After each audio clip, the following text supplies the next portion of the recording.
Alright, g'day everyone. I'm Benjamin Kallenberg from consciousazine.com, and I just thought I'd shoot this part of the video first before I go have a shower, Veronica, while I've got the spiel going, and while I'm all nice and clear after I just went surfing. No dolphins today. Anyway, so what I've got here is a little vial. Now I'll just read you what's in here. Wrecking Royal Jelly Panax. R-E-K-I-N-G. Royal Jelly Panax. Royal Jelly and then Panax Ginseng 2000. Now, if you don't know, ginseng has to be like over 10 years old when they pull it out, and apparently it turns off its aging gene when it gets like about 8 years old or 10 years old, and it turns off its aging gene, and it's essentially an immortal root at that point. They call it an immortal in Chinese medicine. And I know Ron Tiergarten from Dragon Herbs has that a special mixture or tincture extract of just these 5 or 8 immortals, and it's got like the snow lotus from up on the Himalayas and everything in there, Schizandra berry. So anyway, this has royal jelly and Panax ginseng. 10 ml oral liquid vial. Each 10 ml is at 1 dose, 1 vial. Active ingredients, extracts equivalent to dry. Got Panax ginseng root, 2 gram. Schizandra chinensis fruit, that's that Schizandra berry, 100 milligram. Non-active ingredients, I don't like the sound of that. Honey purified, water purified, royal jelly fresh, and ethanol. Now, like wine, these things would come out in different batches of different sort of strength, I would almost guess too. So, just like Ormus. Now, I did get, this one had, you take it in, I had it in about 2 sips, and you hold it in your mouth, and there was a bit of heat produced from this one. So this is like a tincture elixir for me. And this is what I mean by tincture elixirs, like exactly a little vial like this, because it's so small. And that to me is a sort of tincture elixir tonic sort of thing. And high vibrational people like you, Veronica, Veronica's a meditation instructor from Uruguay, and a ghost hunter too, a real life ghost hunter. It's amazing. I've had experience with ghosts before, so it'll be interesting when I go over there to see how her actual ghost hunting, you know, how they go about it and what occurs, because I've had my own experiences. Anyway, back to the story here at hand. So these elixirs and stuff are for high vibrational people like us, Veronica. And you have to work your way up to this sort of thing, but a lot of people could fast on this sort of stuff. Little tonic elixirs, little extracts, and you know, tinctures as well. And so what we want to do with this is, obviously, you know, you've got a busy day. If you have 5 minutes break, bang, bang, bang, keep it in your mouth, pull it in and keep it in your mouth, and then go back off into your class for meditation or whatever. And it's going to keep you in that high vibration. And it's going to keep you in that high vibration. Sorry, I'm bringing the sand home with me. I'm bringing the beach home onto my bed. It's amazing I don't bring the dolphins with me home, but their vibration I do. Anyway, so this little vial, this one wasn't as good as the one I got from the Apothecary at Nimbin. Now, no towns have apothecaries that I know of around here. They have the health food shops like Flannery's opening up, and other just health food shops. And, you know, none of them, not many of them, if any, have this kind of stuff going on. They don't have the whole tincture side and tonic elixir side of things. They'll have coconut oil, they'll have flaxseed, they'll have essential oils, all good, but they don't have this hardcore tincture extracts going as much as, say, the Apothecary at Nimbin.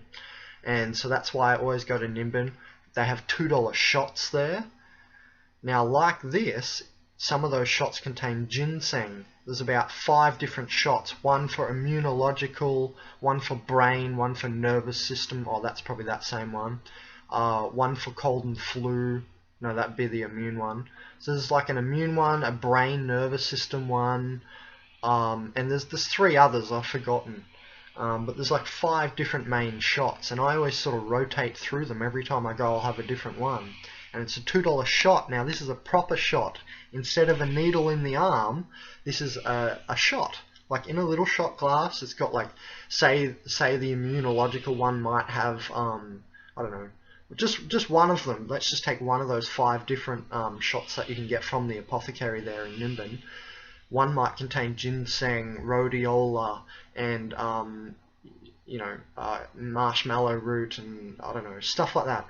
Royal jelly maybe even is in one of them, I don't know. There's all sorts of herbs in there that I don't know about even. There's some that I haven't heard. And that's the point of today's video, to bring the really underground stuff that's really hardcore and really good for you, except just no one knows about them, to the surface today. And that's what I'm trying to do with this video, to get this into the forefront, because Hippocrates, the father of medicine they call him, he said, let thy food be thy medicine and thy medicine be thy food, or the other way around, I think. Let thy medicine be thy food and let thy food be thy medicine. So we want to actually be eating our medicine, not just making food out of our medicine. We want to make our actual food into medicine, so that all you're eating is medicine. This is how in the future people will be their own doctors and their own shaman doctor. And we'll develop obviously higher senses, like for instance me and Veronica have sort of active a little bit, and some of us type of people who meditate and psychedeliate and stuff like that, and on the genius level and connected to earth and all that, where the genius comes from. And some of us people, we're at that sort of level. We realize we have to treat our psychosomatic ills or ails in order to treat our physical second dimensional mineral oil body. The second dimensional body, the things made out of stuff, the atoms and the things. So in order to treat that physical body, we've realized, we've got to treat it, psychosomatically. And that's why we do all these sorts of meditations. And if you don't know who I am, I'm from consciousazine.com. There's a whole meditation page in there. There's actually lots of meditation videos already put on the internet.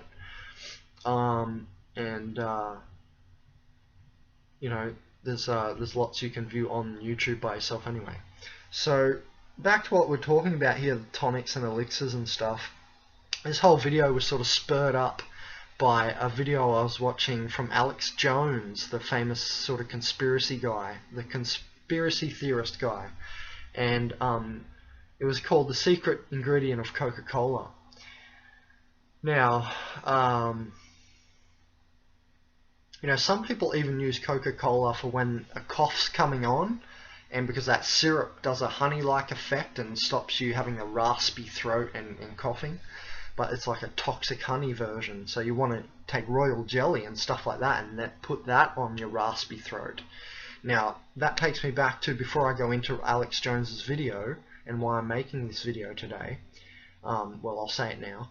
I found a video by Alex Jones, and it was on, at the end of it, it was on Coke, but at the end of it they had a vitality sort of tincture mix thing, elixir sort of mix happening, and I'll show you that in a minute.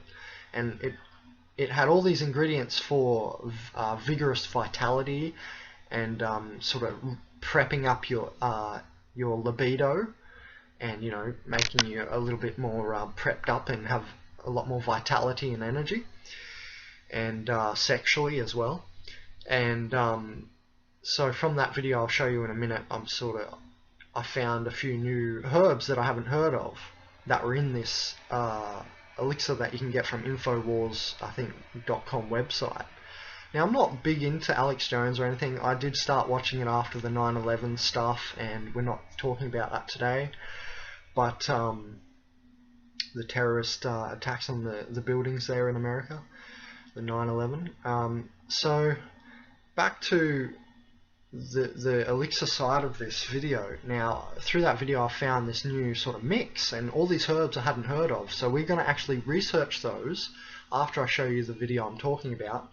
I'll just show you. It's not Alex Jones that's showing you this mix. It's one of his friends or some guy. I'm not sure who the guy is, but anyway.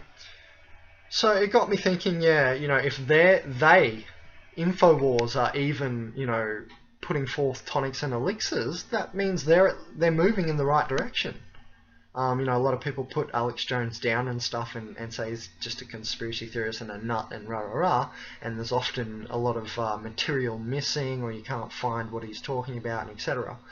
But, you know, I still like him because he's out there doing what he's doing, and it takes a lot of guts to just do that.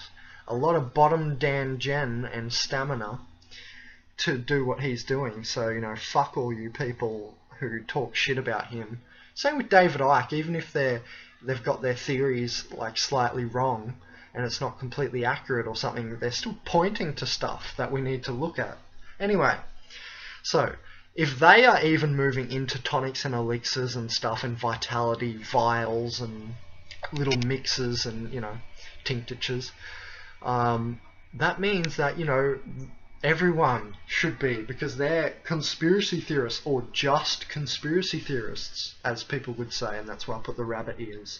You know, they're just conspiracy theorists, some people would say. Yeah, well, they're still moving ahead way beyond you, some of you people, you know, so to speak, the people who are out there dissing them and paying them out.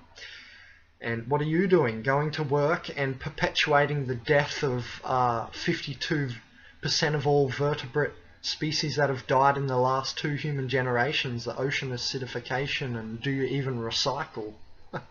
You know, some of these people, honestly. You know, you wouldn't believe the sort of feedback and stuff that I get, so I'm not just saying that out of some sort of vile hatred. It's just I get a lot of kooky feedback that I like to sometimes mitigate a little bit, or just poke fun at. Sorry. Anyway, so these little vials, this is where we want to be moving to, because it's really making our food medicine, and so that we're eating our medicine. I like to go off the axiom or principle that fill your cupboards and fill your fridge with good healthy food, and you'll eat good healthy food. So when we have a lot of these, if you don't have it around you and you have to go look for it every time, you know, you're not going to do it as much. But buy a whole lot of these, have them in your cupboard, take a couple to work, take 3 a day. I wouldn't really take too much more, maybe. Yeah, you probably could take like 10 or 20 of these a day and have no adverse effects, except for extra energy and health. Because ginseng and royal jelly. So what's royal jelly? Well, as I discovered, not in this vial, because this was I didn't even taste the royal jelly that much. It was there, and it tastes pretty much just like sort of honey, and it's like a highly concentrated thing. It was more concentrated in the gold vial. See, this one's purple, and it's from Happy High Herbs. Now, it's more of a commercialized sort of product, this one, by the feel of it. It even says on the back, non-active ingredients. Like, tell me what you know, it's like it's saying none of your business.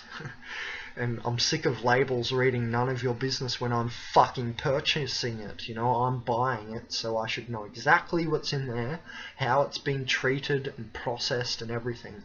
What it's touched, what the straw's touched, you know, everything. Like, I want to know absolutely everything about my product so I can make the best decisions ever. Now, the other vial I had was not purple. It was gold. It had a gold top too, and it was from the Apothecary. This one's from Happy High Herbs, and I get the feeling it's more commercialized. It's like going to the supermarket and you get more packaged stuff. When you go to the Apothecary at Nimbin, it is top notch. It's all this raw stuff, like you get these shots with the rhodiola, the ginseng, and you know, the hardcore stuff, and you can eat that every day. You can have rhodiola in that every day. It's a food. It's not like some sort of, it's not like oregano. I'm taking oregano now, you know, and you don't say I'm taking an apple now, you know, oh, you're back on apples again. You know, it's just a food, these shots that you can get. And this will prevent this whole, we have to vaccinate with, you know, syringes, people, and the whole herd vaccination argument that if you vaccinate everyone, it will kill off the disease miraculously. It might just evolve and go into another animal. You know, and there's no absolute proof of this or anything, and I think it is conspiracy actually. Just like the fluoride in the water, and the reason you don't care about the fluoride in the water is because of the fluoride in the water. That's why you don't care about the fluoride in the water. Or the piss and poo and the pharmaceutical drugs and all the other crap in the water. It's ridiculous what some people are putting into their bodies and surviving. But you know, it's also no obviation why we have so many cancers developing, because our society is completely toxic. Things like this on the opposite spectrum, they're medicinal, they're hardcore medicinal tinctures and herbs that we're using. Like ginseng is a top sort of herb. Now, I have something else to talk about in a minute, Romania. You can eat Romania, but people take it as a tea. It's just like licorice. It dissolves, and we'll talk about that in a minute. So the other vial of royal jelly, it was pure royal jelly. It was from the Apothecary, where you walk into the Apothecary, it's all just glass jars filled with tea and these sort of tincture things and those shots that they sell you. There's even some pure licorice, which is $8 for a little thing like this, so you know it's pure. It's like a little container, like those things that you have, Tic Tacs. You know, Tic Tac containers? Well, there's a little container that they have at the Apothecary full of pure licorice, or at least very, very pure licorice. I don't know, 70, 80, 90% licorice, whatever it is. It's very pure, and it's a bit like licorice, the Romania, a little bit like licorice. It's a rhizome root, and it's black. And you make it into a tea. But first we're going to just quickly talk about the royal jelly.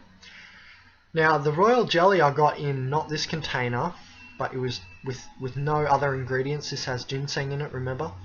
The royal jelly that I got in the gold container from the Apothecary, not Happy High Herbs, but from the Apothecary, the golden container with royal jelly. It was just royal jelly, pure and diluted.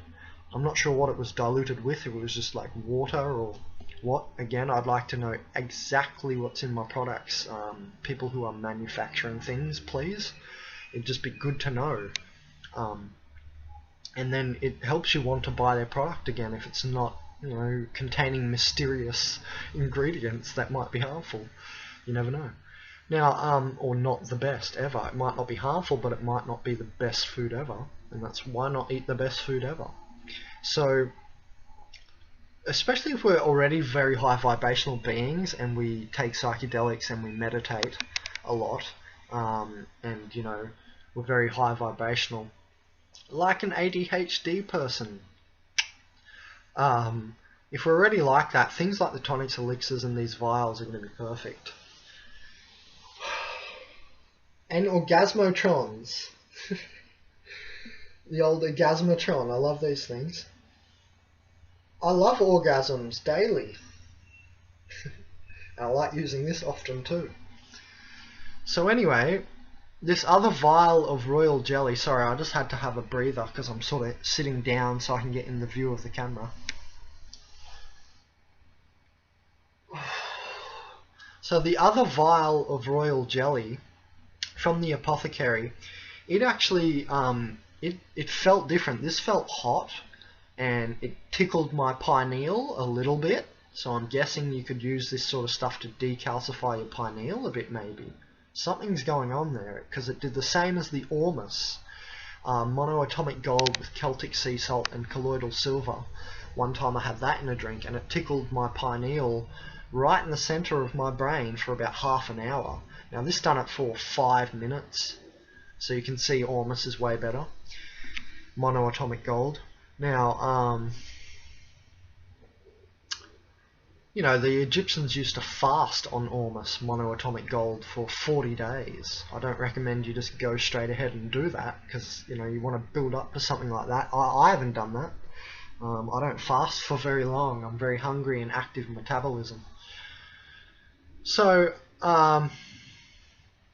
which might mean I'm going to die earlier too if I have a fast metabolism. So it's good for someone with a fast metabolism to meditate a lot, to slow it all down.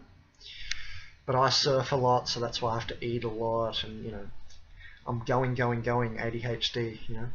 So anyway, the other vial of the pure royal jelly from the Apothecary, it was tickling my pineal for longer than this one, and it also seemed to work on a quantum level. Something about the royal jelly. Now remember, the royal jelly is what the bees feed their queen. And remember, the queen does not have different genetics. The queen bee has the same genetics as all the worker bees.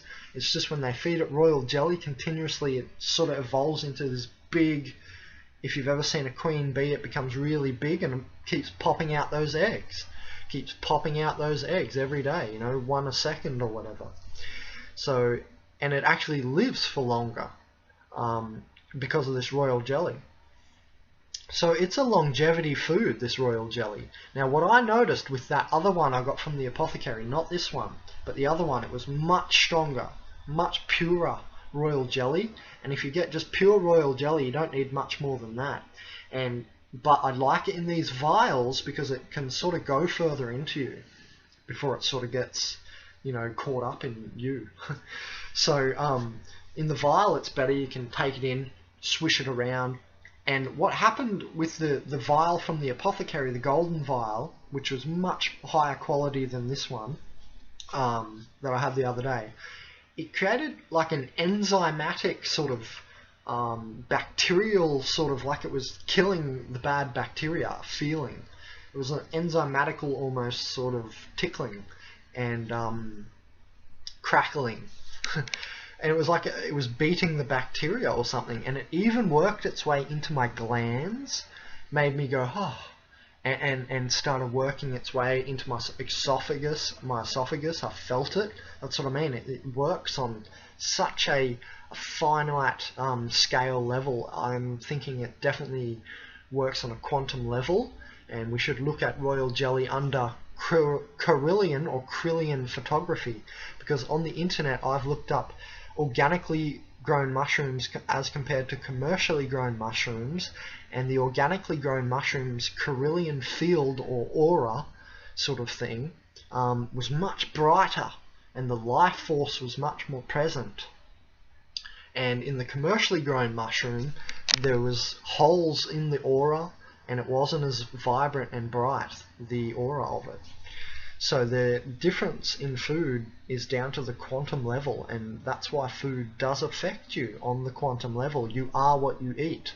Means, you know, you'll start to think certain ways even when you eat certain things.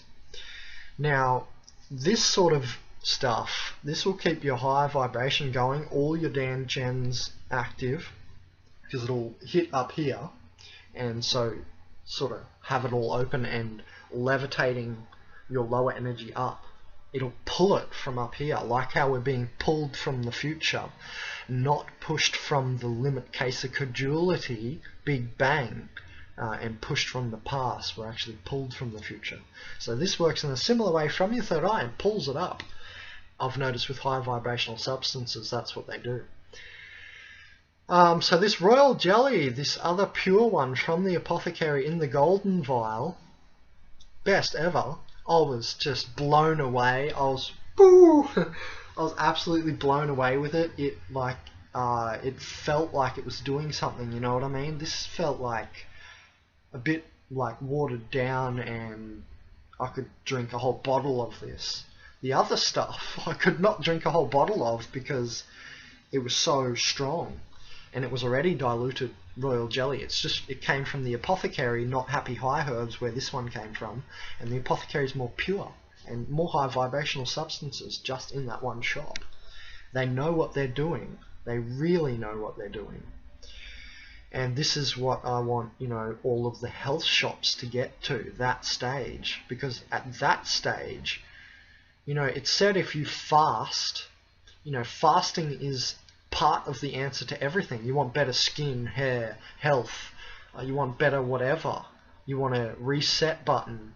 Fasting is part of the answer to all of the questions in that sort of healthy eating arena. It's part of it, and it's like a reset button. And this sort of stuff will allow you to eat less, which means you'll live longer. So supposedly this is theorized that you'll live longer if you eat less, but we don't want to get into the finicky detail of that. It's just said eat less so you can live longer, so you can eat more because you lived longer, and so you can eat more better stuff too. And that's where it starts to come in when you do that, when you start to make food your actual medicine, and your food is your medicine.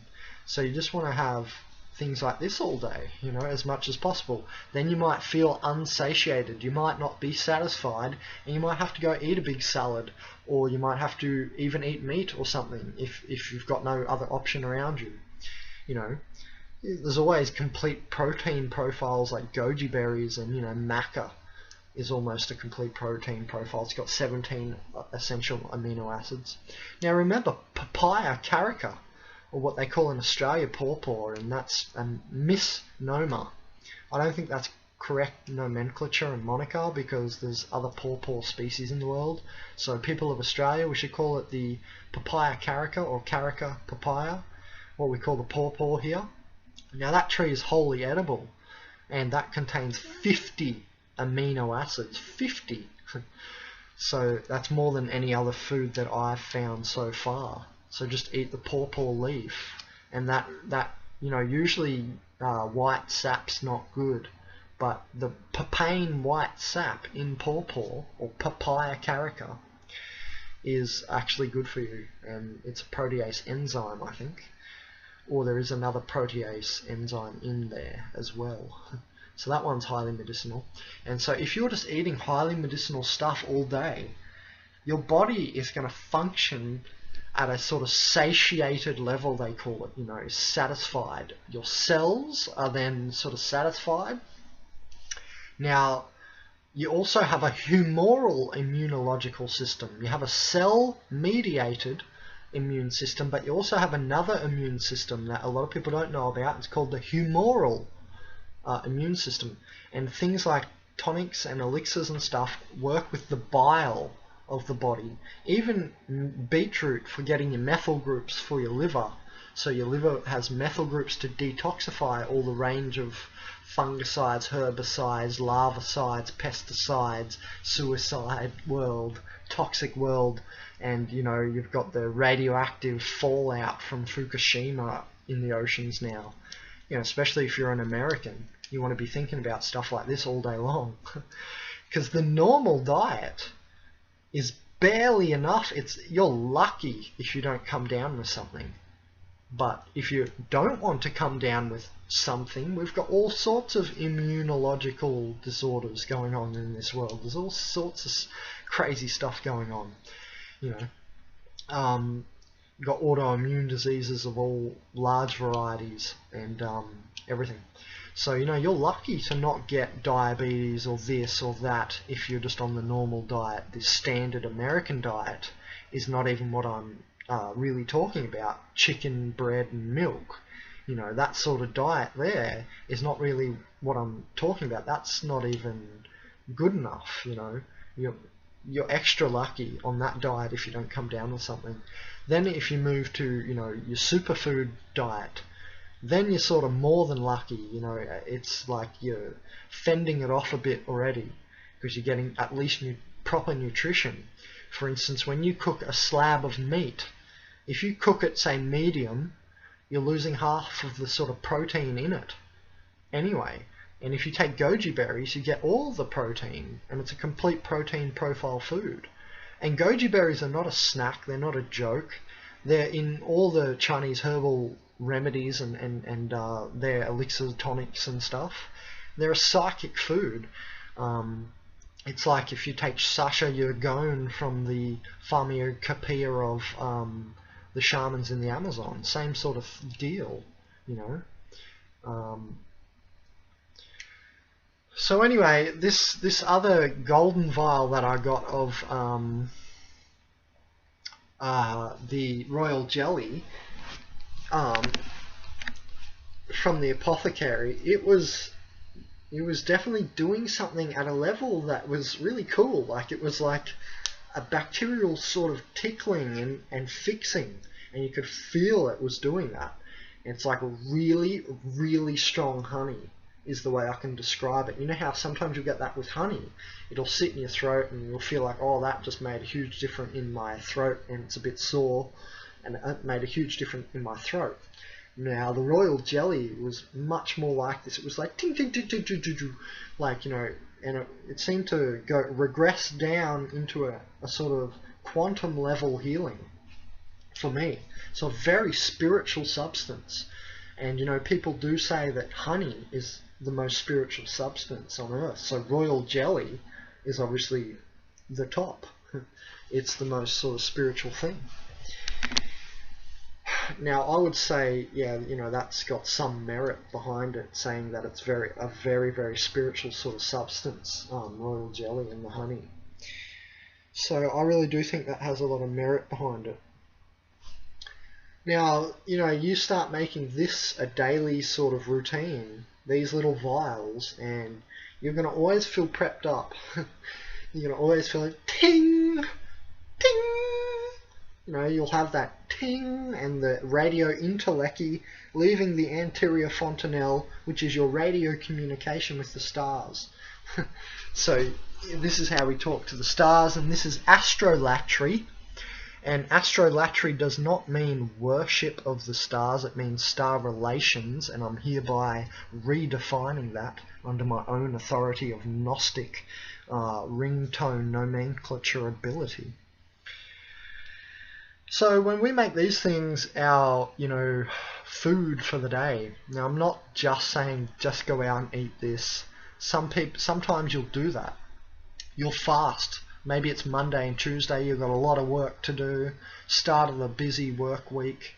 You might be on those 2 days mainly. You might eat a salad when you get home and you're just pinging. You know, you're ting! High vibration and your aura is good and all that.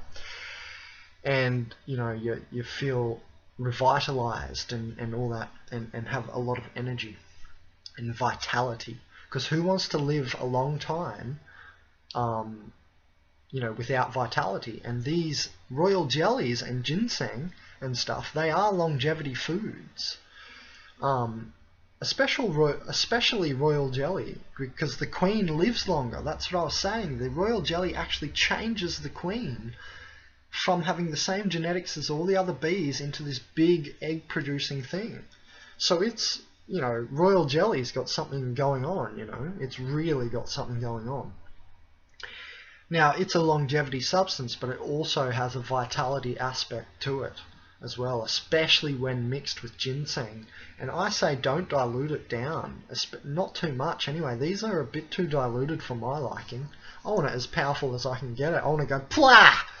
You know, like when you take andrographis, that most bitter tea in the world, you know, that I had that once without knowing what it was, before I even knew what it was. Andrographis,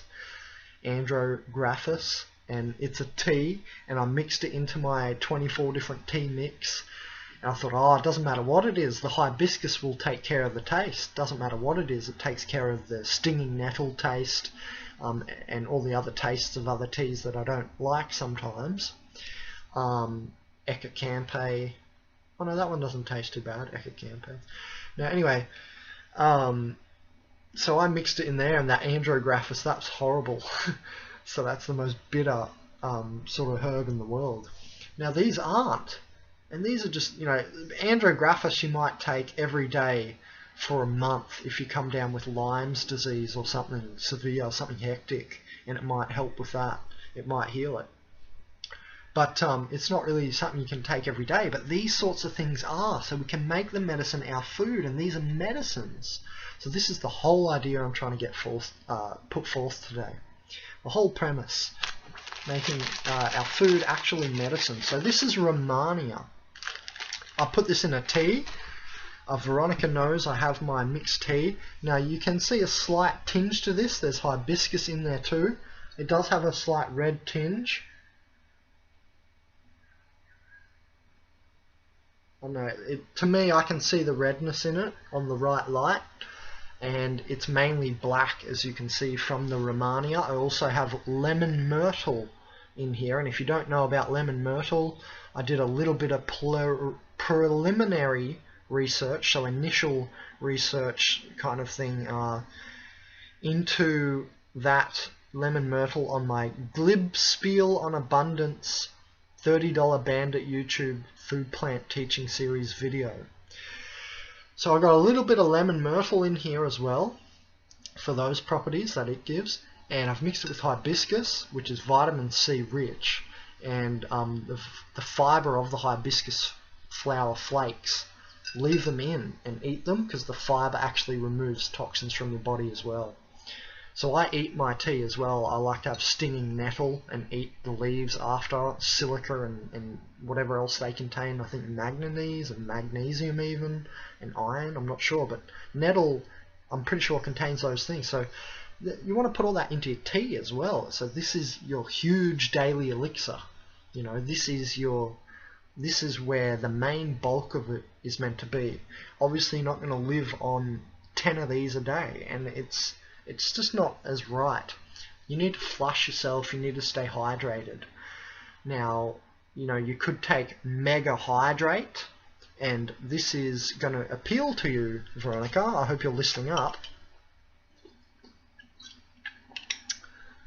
Patrick Flanagan, sorry, we'll start from what you sent me the other day, Veronica, which was, you said, have a look at this, it's about the Healthy Hunzas. And the Healthy Hunzas are a group of people at the bottom of the Himalayas, I think. And there's a fountain that they all drink from. Actually, I think I remember this from a Donald Duck comic when I was younger too. It was that same fountain. And it is a healthy fountain to drink out of. And they didn't know for a long time why. It was keeping these people, the Healthy Hunzas, so healthy. And you said that to me the other day, have a look at these people, but I had already found it, Veronica. And the whole thing, I heard David Wolf talking about it from the longevity panel.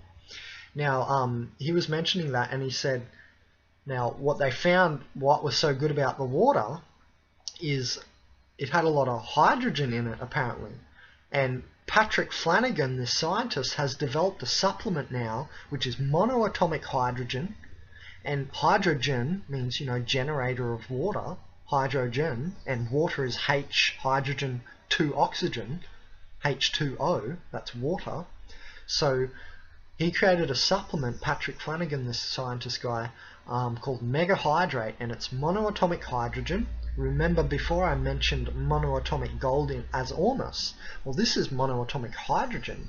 So you can see where the future of food's going, into this stuff, into smaller, more intense fooding, you know, instead of a lot of macronutrients. Why take so much crap?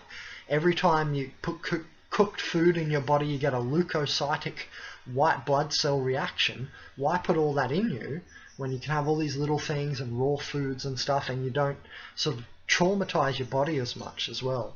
And it helps keep you in the background of your light body too more. It just helps with that. Obviously psychedelics are the best thing for the light body shamanistic increasement powers, but we're not going into that today. These do help though. All these things, all these high vibrational things, all these tonics, elixirs, tinctures, they all help, I've noticed. They just keep me comfortable in my light body more. They keep everything synchronized, all the cells synchronized. They help the bile humoral immune system even. So we're getting multiple actions in little vials that you're not getting from eating milk, meat, and bread, you know. So back to what I was saying, which was oh yeah, the healthy Hunzers. So Patrick Flanagan created monoatomic hydrogen with silicon and wrapped in oil, apparently, and it's a little powdered supplement. And so David Wolfe takes up to 5 of these a day when he's flying in a lot of planes, but you're going to take about 1 or 2 a day, probably 2 a day. I would maybe take 2 or 3 a day, especially if I'm surfing.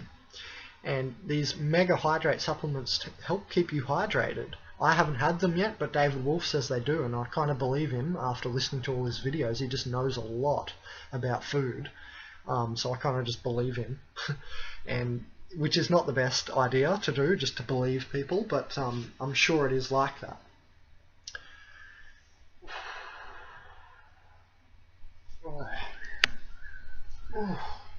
My back's getting a little sore. Stretching my psoas muscle here.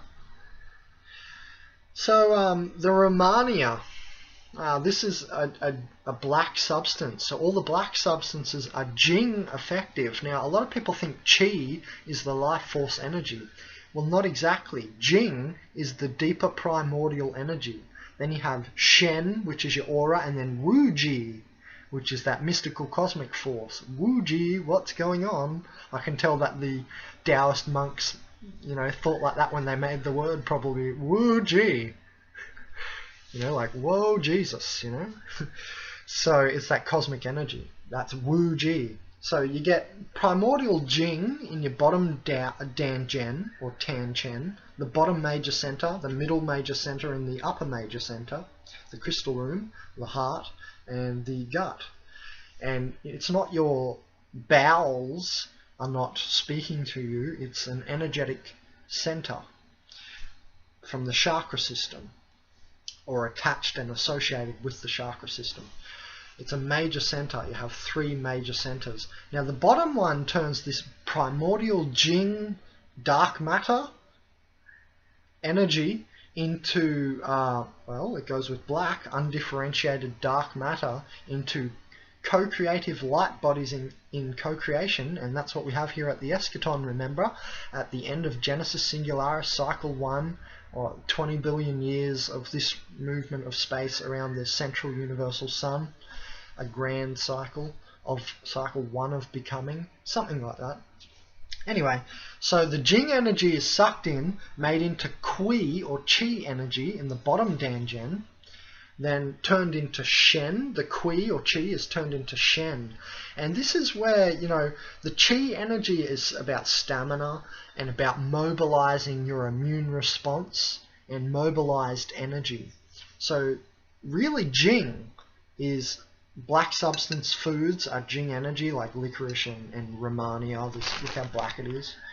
And they're Jing, and this is a yin, not yang, but yin Jing.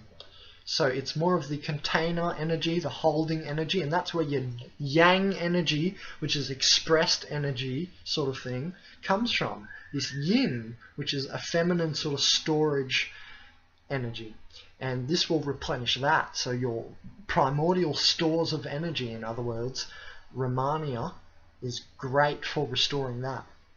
It's up there. It's up there in the Chinese herbal system. You know, why care about herb number 10,000 when you can care about the top sort of 10, 20 herbs of any given herbal system, whether it's the Native Americans, the Southern American shaman Pharmacopoeia, the largest in the world, or whether it's the Chinese or European paganism or whatever else, you know, or Aboriginal folklore medicine or whatever from Australia. From wherever system, you should be looking at the best foods, and most of the time they're a super sort of food. They're, you know, dense. They're either dense in nutrition, or you know, they're psychically healing as well. Like goji is a good example of a full-on superfood. You know, it's not a joke. It's packed. It's got beta carotenes and everything.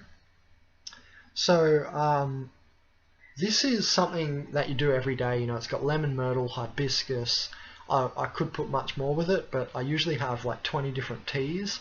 But I wanted to keep it simple, and I wanted to try Romania because I haven't really tried it that much before. I think I may have had it a long time ago, but I can't even remember. And so I basically haven't had this, and so I wanted to keep it really pure, and that's why it's so dark black. Awesome. And it tastes pretty weak, like it's not some bleh, like Andrographis is like bleh. This tastes pretty good, especially with the lemon myrtle. It's sort of a sweet and high vibrational ting, and the hibiscus there in the background as well. Oh, it's a nice rounded flavour. So I can drink this all day long, and I'm getting also water and hydration into me. But like I was saying, these supplements are a good idea too. You know, in my smoothies, if I have them occasionally when I can afford to have a good smoothie, you know, I'll mix a whole lot of stuff in, and I'll do the same with my tea. And you know, usually the morning is about a detoxification. So you go to your meditation classes, Veronica, just drinking tea, just drinking this sort of stuff. Then when you get home at night, maybe that's when you have a salad or you have an avocado, so you get your good oils, because we are more oils than minerals. You're actually more water than oil than mineral.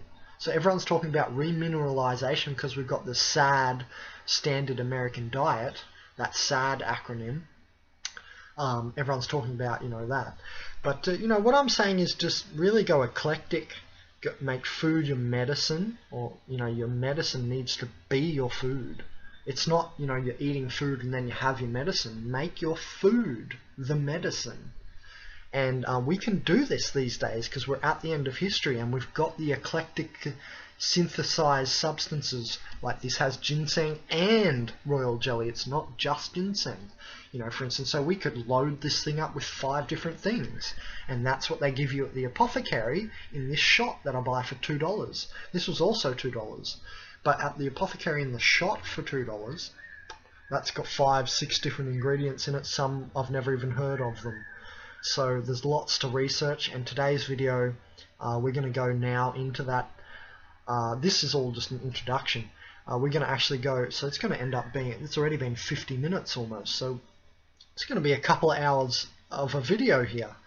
And this is a $100 donation by Veronica, so it's a $100 Bandit video, $30 Bandit food plant teaching series this is part of. $30 is, you know, the minimum sort of donation I'll get off my ass for. To get down to the shop, you know, I've got to put in fuel, and I've got to eat something because the plant I'm buying is usually small, so I can't just eat the whole thing. And so you're helping me out, guys, a lot, because, you know, I get to eat and I get to keep the plant and make a video where I and you guys, everyone in humanity, everybody can look back on the video and view what's that good for, or what's that herb good for, and etc. And so we have it there, and that's why I like doing the eclectic videos, and I like the bigger donations, the $100 donations, because I'm happy to do an eclectic video for that. And just I can sit here today, I'm happy, you know, I've got my herbs. Usually I'll buy a plant, but me and Veronica are really close friends. She knows that I need all of this money for my registration for my car at the moment, so I can continue. Because, you know, the money system is ridiculous with this inflation. Soon it'll cost $1,000 to register in a $1,000 car. It's getting ridiculous. It's $500. This car I bought was almost $1,000, so it's getting there. It's not spurious or specious for me to say so. Having a bit of trouble listening to me with this funny device on my head? Well, you can also use this, you know. Oh, he's putting it up his nose, oh no. Well, at the end of your nose here you have very fine little, I'll just do it around the rim. I don't know if you can see it, just around the rim of my nose on the inside. And I'm pushing it up towards the pinnacle there, the tip. And because remember, our governor channel goes to about there, and the functional frontal channel of energy, major energetic channel, the microcosmic orbit, begins there, the functional frontal channel. So I always get sort of a block here. I'm always in the third eye and the crown a lot. So when you center energy in there, you get a lot of telepathy, a lot of cosmic connection, but sometimes I forget to drop it down the front. And I really got to get this channel a bit more open, actually, especially here and here. So I've got to do my own work. Anyway, so when we can make food our medicine, there's no need for this incessant toxic vaccination regime around the world, or not as much need as well. You know, if you're taking ormus with colloidal silver, Celtic sea salt with orms, O-R-M-E apostrophe S, the actual orms that we don't know about, these infolded higher matters, we don't know about them. We might be creating a new periodic table soon. Someone else is going to dream in the new table, like Mendeleev in 3 consecutive dreams. Mendeleev dreamed in the periodic table and even predicted 7 elements. So who's next? Who's going to dream in the next material viewpoint of reality? Our whole material viewpoint has come from dreams. Descartes, René Descartes, you know, was visited by an angel as well. It's not just Mendeleev. And, you know, there's many more. Francis Crick was experimenting with LSD and mescaline when he created, when he saw the vision of the double helix, the DNA, human DNA, you know. So psychedelics are erroneous, are they? Well, you wait till my psychedelic plenipotentiary 2 video, and then I'll show you how erroneous they are, because we're going to step into the science of psychedelics finally. It's going to be good. It's going to shut a lot of people up and make a lot of people step out of brainwash and doublethink, that video. Anyway, so back to this video. So definitely try different products, because the one I got from the Apothecary was much purer. It was just better than this one. I'm guessing 2 different people make it. However, it was the same process of pricking through the end there and putting your straw in, because it's just a little prick in there. Oh, there's a little bit of juice left. God, every drop is just... Well, that wasn't a good idea. Anyway, every drop of that's just amazing. I love it. So, you know, shop around, because they're 2 different products. They're the only 2 I've had, but they're already different. So definitely have a look. Always go to purist, in my opinion. You know, this thing saying non-active ingredients are in there. Well, what non-active ingredients? How do you know they're non-active? I don't trust people's chemical, alchemical knowledge. People are the worst alchemists that have ever been these days, I swear. You know, you've got some good ones like David Hudson and David Wolfe, but there's many alchemists who are shit at what they do, I'm telling you. When I bought ormus on the internet, it was crap. Tickled my pineal for about 5 minutes, like this stuff. It was nowhere near as good as the first ormus I ever tried, which was a capful, and it tickled my pineal for half an hour. That was powerful. That had colloidal silver in it and Celtic sea salt. So in the sea salts, you can sometimes get these orms, or at least the energy from them. Whether that means more electron density or something, we don't know. We haven't studied this stuff thoroughly yet. You know, we're at the start of all this, you know. We're about to delve deep into the quantum underworld. They predicted this for 100 years, but now we're actually starting to do it. And that's why I don't like synthetic pharmaceutical substances, because we've only just started to play around in that area, and we're creating rancid, non-fractal isotopes. They're unnatural. They're not. The definition of something that's natural is me or you. You know, something that has a fractal arrangement all the way to the source, so to speak, or God, or the still single light, or whatever you want to call it. You know, all the way to wherever this place goes, it's connected fractally. Like the 3D reality of our reality is that we are a cell in the larger body of humanity. However, our little body here, that you're seeing my body right now, is made up of little cells. And then it goes, the cells are made up of their own organelles and nucleus and skin, their membrane. So they're their own little zonal reality. That is the third dimension of reality, of physical creation. Then I've mentioned the second dimension being more of the inanimate sort of, and the synthetic substances are second dimensional, things made out of stuff, the building blocks of variety. This is the second dimensional domain, your second dimensional mineral body, you can think of it as, or atomic mineral body. Now the fractal thing in the third dimension it's a sort of fractal zonal reality dimension. It's where everything is put into their own little zonal realities. You're your own zonal reality, then the cell has organelles, it has skin and a nucleus, which might be like a brain or something, because you know our brain sends out neuropeptides just like the nucleus of each one of our cells sends out peptides and protein strains, and proteins, you know. So, and just like that, we are in a large body humanity which we're all cells of, and that's a zonal reality. And that's the next step that people have to sort of realize too. You know, obviously you can expand that notion to the solar system and the planets in the solar system, you know. Our solar system's its own sort of zonal reality, but that's not the best way to think about it. Just as a zonal reality is the third dimension. Anyway, so let's go into the next part of the video where I share my screen, and we're going to go over the video that I found these next substances, not these ones. This was just all extra because I wanted to talk today. And the next part of the video is going to be more about all these substances that I don't know about, and then we're going to research them. So I'll show you first the video of Alex Jones where I found I found out about these herbs that we're about to talk about.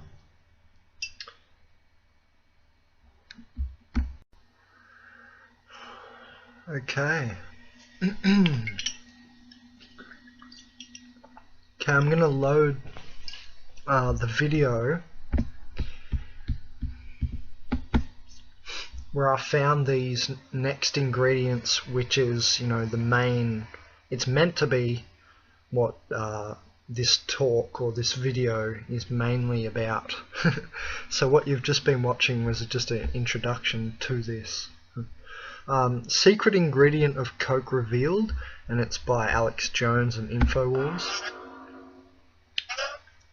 Chris in Canada, thanks for calling. You're on the air. That guy. Okay, Doc Goop, got a question for you. Let's go to the end. Two cancers that he had. Just. Hi, I'm Dr. Edward Groop. Today I'd like to talk about the war on women. You've experienced and heard about the benefits of super male vitality. Now, the new formula has arrived. Introducing the new Super Female Vitality. I have specifically designed this formula to help the body naturally regulate itself without the use of artificial hormones. Key ingredients chosen from the highest quality sources. Each of these ingredients works. See how there's a few of them? I was looking at it and going, oh yeah, I know maca. I thought, oh, I've heard of that, but I need to look into it, and I think we're going to. And what's that? Suma. Not sure what that says. I think we're looking into that as well.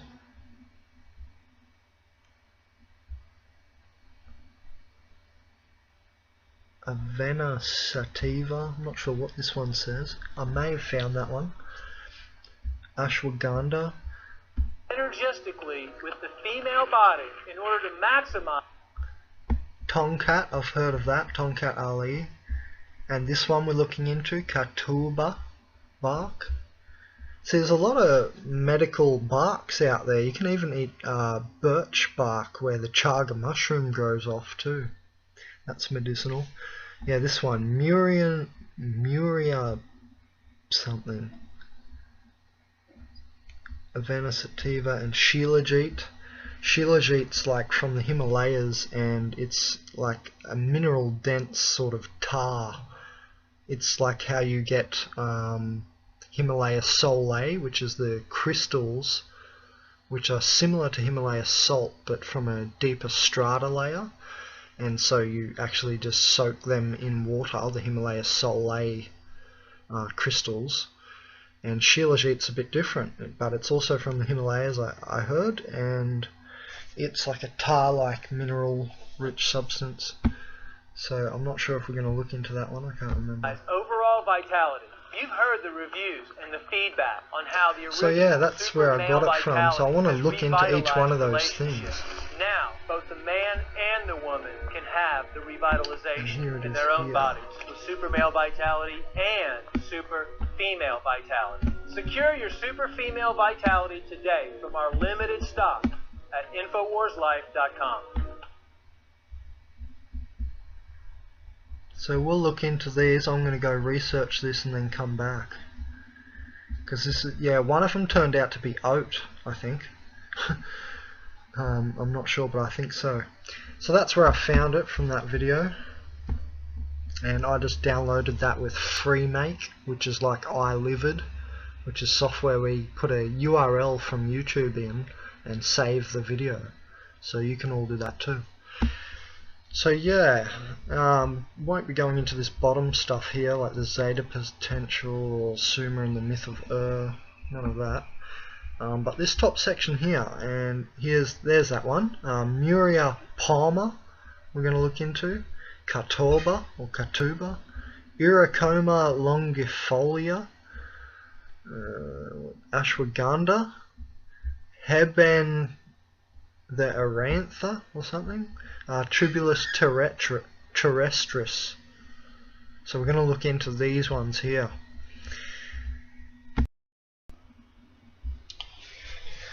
Okay, so let's start with this Tribulus terrestris.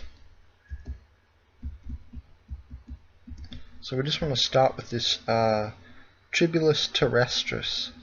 So after we go to this link, we'll go to this link second. But first I just want to say health benefits of Tribulus. Tribulus is most often used for infertility, erectile dysfunction and low libido. In the last decade it has become popular to improve sports performance.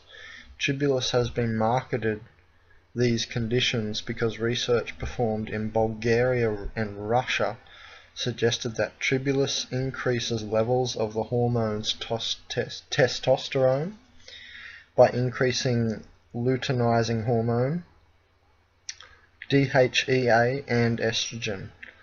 The design of these research studies, however, has been questioned. A more recent study found that 4 weeks of Tribulus supplements at 10 to 20 milligrams per kilogram of body weight daily had no effect on male sex hormones, testosterone, androstenedione, or luteinizing hormone compared to people who did not take Tribulus. So far, scientific support for the potential health benefits of taking Tribulus is lacking. So that's just from this altmedicineabout.com. I had a quick look in Wikipedia, so let's just go there. It's also apparently known, I was trying to figure out if this is the one that people call goat's weed. I think that's a slightly different one, and I'll show you that in a second. Well, we'll do that quickly now. If my internet wants to work, yeah, thanks. So instead of Tribulus terrestris, if we go to horny goat weed, I just found some website here, and again it says it's for improving libido and sexual function, assist with menopausal complications, boost one's physical stamina and endurance, arouse desire and sexual energy, improve erectile capacity, erection quality and hardness. Now, see this saying, what's horny goat's weed? It doesn't say it's T. tribularis, but it does say it's another kind. Where was it? I have to look through this slowly.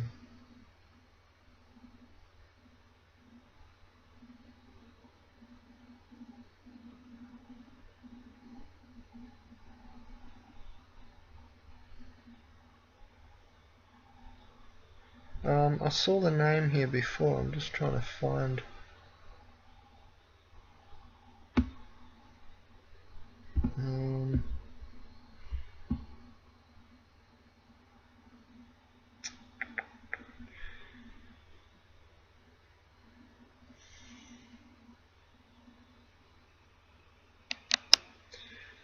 Well, anyway, I thought this was a different one. We could have a look, but in Wikipedia it's not stated horny goatsweed. I think horny goatsweed is just slightly different. Come on, internet.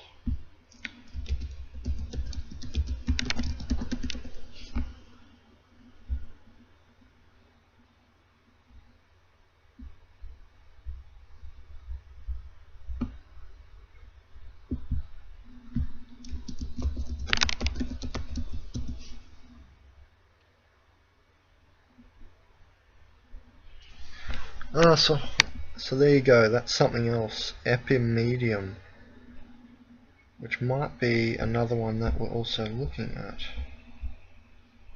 because it looks like I've clicked into it before. So there you go, horny goatsweed is a different one. Yep. Okay, that's different stuff. So we can shut down that one. And so I was just looking as a dietary supplement, and remember that one recently has just said that there's no good scientific evidence, apparently. It's been in use in traditional Chinese medicine for a while and in Ayurvedic practice. Now, you know, it's not like in the top 10, I don't think, of their herbs. So it's not something to be so fussed about.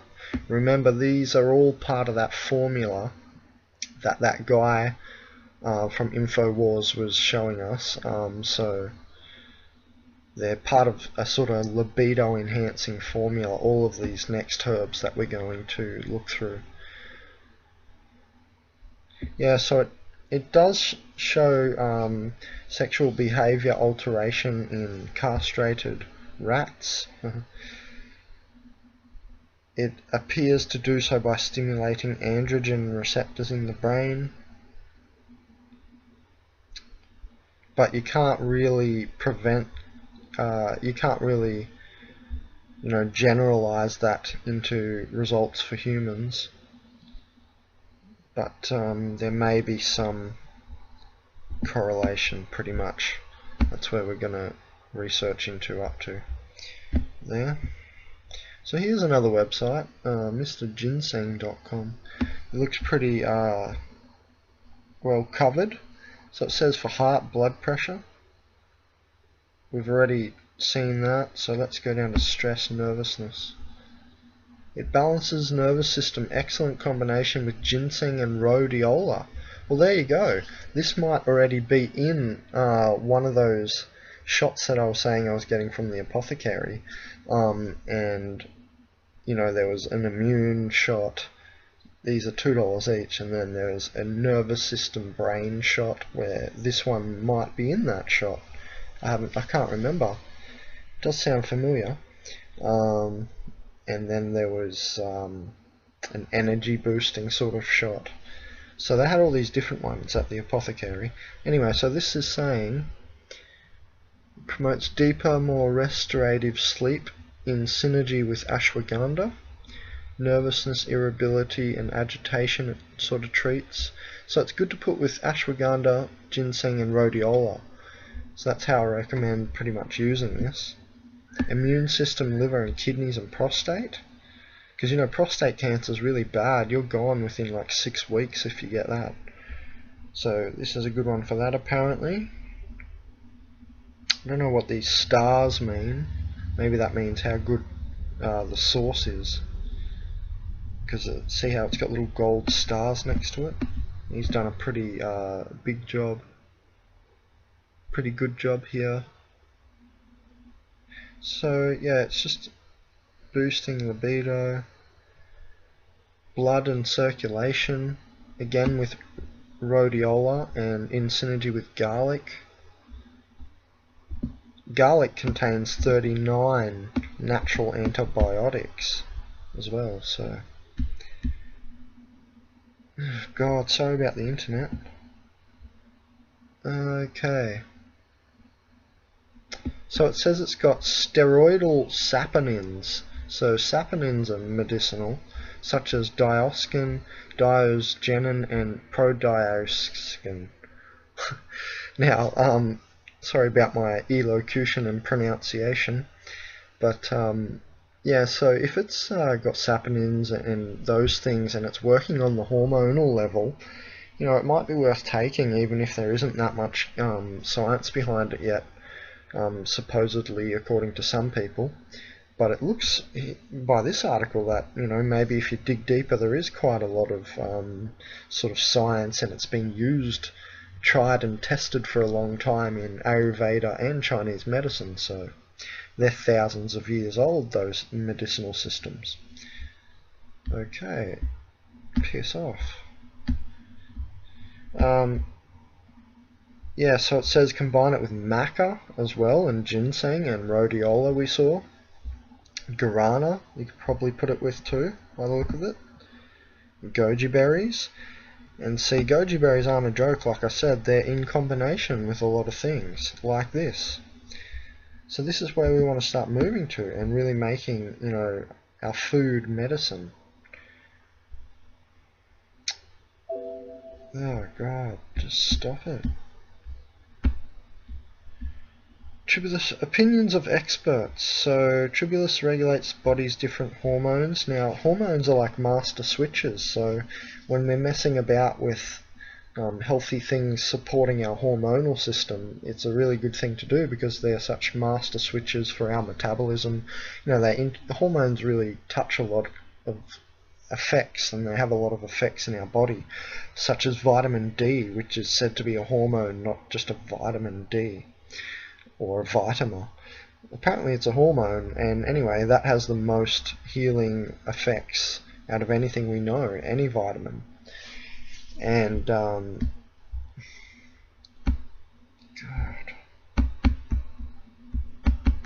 Yes. So, you know, when we're messing around with hormones, it's a good thing when we're enhancing our hormonal health. And as we age, we get a lot more bad estrogen, and so something like this for progesterone, testosterone, all these other things we just named, the saponins and the dioscin, or whatever it was called. Yeah, the dioscin, diosgenin, and protodioscin. Hope I've said that right. So there you go, that one definitely is helpful in a combination. Now I don't recommend going out and just eating maca, or just eating goji berries, or just eating ginger, ever. So if I'm ever researching something, it's just to research that thing in depth. But obviously you want to mix, and you want to rotate your herbs. So you don't want to just always eat ginseng every day, and that's it, do you? So you want to have eclectic mixes, and that's why I'm saying I want these little vials, and I want apothecaries everywhere, so we have the best stuff ever, because these are some of the best foods in the world. Like aloe vera is at the center of like Egyptian medicine and stuff too. It's like beauty, and good for the skin and stuff, you know. So when we're messing around with all these really good substances, we want to make them into eclectic little sort of super vials, like I showed you with the royal jelly earlier. Right, so I'm going to move on to the next herb. I'm just building it up here on Veronica's page, which is in consciousazine.com, called Lattice, Lattice, Lattice. And she's into her astrophysics and astronomy and stuff, so that's why I think she wanted it called that, I'm not sure. Saying that everything is one. Anyway, we're going to go to this one next. I don't know if this is what it's called, Hebanthariantha. So we're going to check that one out next. Okay, so this next herb, Hebanthariantha, also known as Suma, or Brazilian ginseng. It's a species of plant in the Amaranthaceae family. Let's just have a look what family that is. What else is in this family?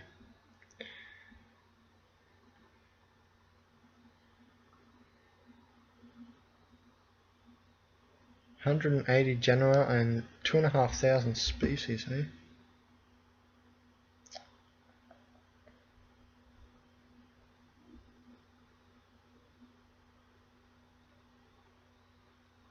Some succulents, some species of vines or trees. Alright, let's back away. Anyway, so the root of this rambling ground vine from found in South America is used traditionally as a medicine and a tonic. So something that's a tonic is something that you can take often and it has tonifying properties. Nicknamed para tudo, which means for all.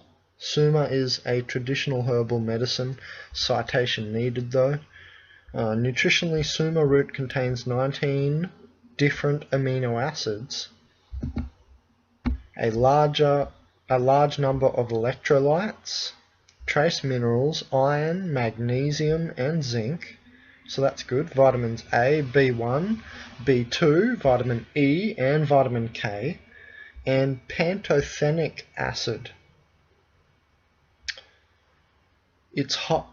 Its high geranium content probably accounts for its properties as an oxygenator at the cellular level. Its high iron content may account for its traditional use for anemia. The root also contains novel phytochemicals, including saponins, pfeffocides, pfaffic acid, beta-ecdysteroid, glycosides and nortriterpenes. So let's have a look into some of that. Let's start with amino acid. They're biologically important organic compounds composed of amine and carboxylic acid functional groups along with side chains specific to each amino acid.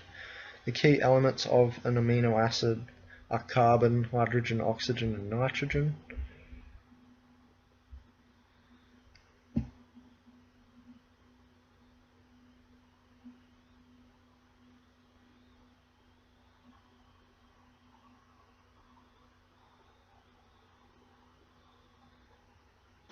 Often the term amino acid is used to refer specifically to these. They include the 23 proteinogenic, protein-building amino acids, which combine into peptide chains to form the building blocks of a vast array of proteins.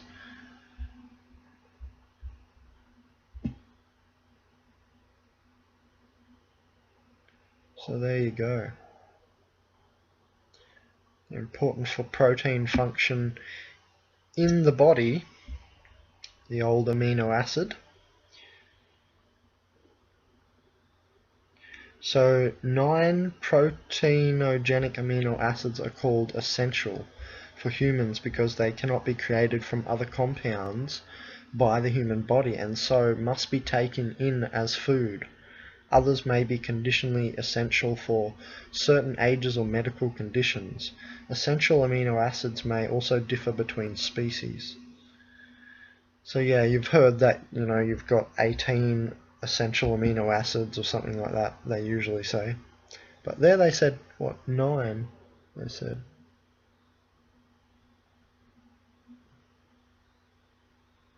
Yep, 9. Let's go down to essential amino acids. Yeah, they make up proteins, the old amino acids. They join together to form short polymer chains called peptides or long chains called either polypeptides or proteins. Okay.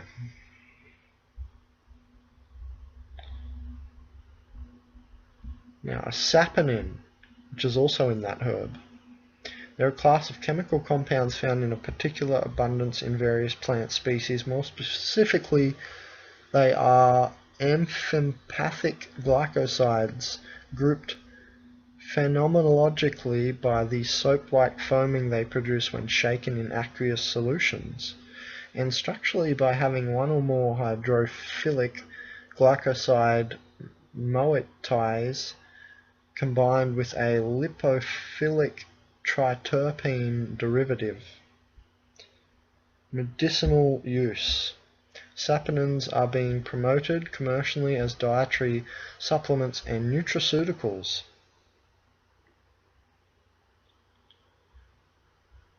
When oral administrations might be expected to lead to hydrolysis of glycosides from triterpenoid.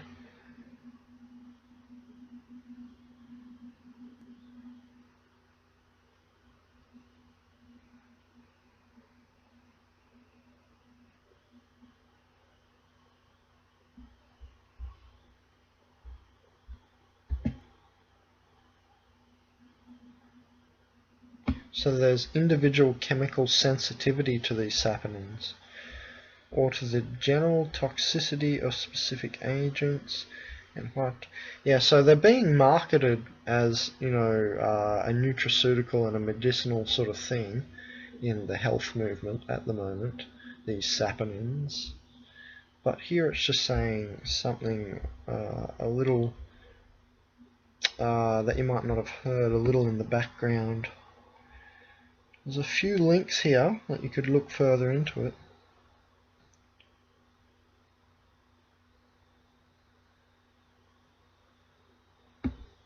Antibacterial activity of leaf extracts of Nymphea lotus on methicillin-resistant Staphylococcus aureus and vancomycin-resistant Staphylococcus aureus isolated from clinical samples. So they are doing something. There's some antibacterial activity noted. So you could just have a further look into that. So they do look medicinal. Paphic acid. No idea what this is. Right, let's see if that turns up something. And that's from triterpenoids from Brazil ginseng. Tropical plant database.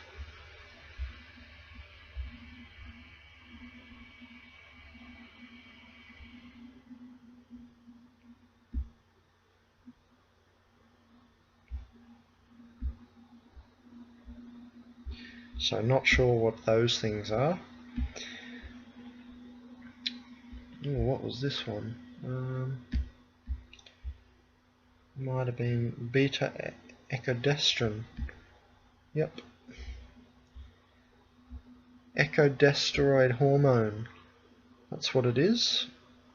Which contains the ecodesis molting and metamorphosis of arthropods. Right, so it controls metamorphosis of arthropods. And it's a hormone. In human uses as a supplement. So yeah, they're marketed as ingredients in nutritional supplements for various sports, particularly bodybuilding. The evidence to support such use, however, is limited. So this is all sort of forefront stuff. A comprehensive study designed to find any, and it's because people have found them in use in traditional Chinese and Ayurvedic medicinal systems, and you know those systems are thousands of years old, and you know when they keep using a certain thing, well, you know maybe it's having the effect that they think it is having, and so that's why people are intuitively sort of whacking together these tinctures and tonics, even when the research isn't, you know, fully upfront and obvious and, you know, vast. So some research on some websites of all of these sort of forefront things that we don't know too much about will be sometimes limited, but they've been used for thousands of years, so. The study looked for improvement in actual exercises performed and tested for improvements, increases in chemical indicators such as body composition and freely available testosterone. The study concluded that the supplementation with up to 200 mg per day had no effect. So again, this one's like hormonal, and we're working on the hormonal system. So just because we don't have that ecodestrin, just because, and this Habananthe aurantia herb with its beta ecodestrin, again it's working on hormonal, and again that's good. And just because we don't have full-on vast upfront research doesn't mean, you know, necessarily avoid it. It's been used for a long time. However, you know, many flawed traditions have been passed down as well, so that's why I do research, and I don't just go, oh, they have used it for thousands of years, that must 100% mean that it's perfect. No, I never take that approach, but I'm saying don't take the opposite approach either, of total dismissal. So at least you have a look into these things, and, you know, from what I can see, I would take it. I would have a go, because it's including all these you know, things that I've heard people in the health movement mention. I mean, it's got iron, magnesium, zinc, and those vitamins in it as well, and high geranium content. So I mean, and it's, you know, all of these things are not too well researched in conjunction with human health maybe, but altogether, you know, they're doing something good, and that plant itself has a medicinal undertone. And, you know, plants don't just make mistakes and manufacture things by mistake. They're not just unconscious. They go off sense-stored electrical waves of their body as well. And, you know, they obviously want to be symbiotic to smart anthropoid human monkey species and stuff sometimes. You can just tell. They're very conscious. They don't just make mistakes with all of their things that they're producing and manufacturing as a manufacturing plant. So this is saying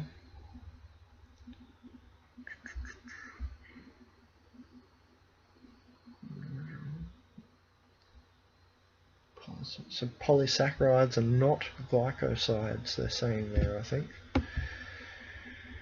So, a glycoside is a molecule in which a sugar is bound to another functional group via a glycosidic bond.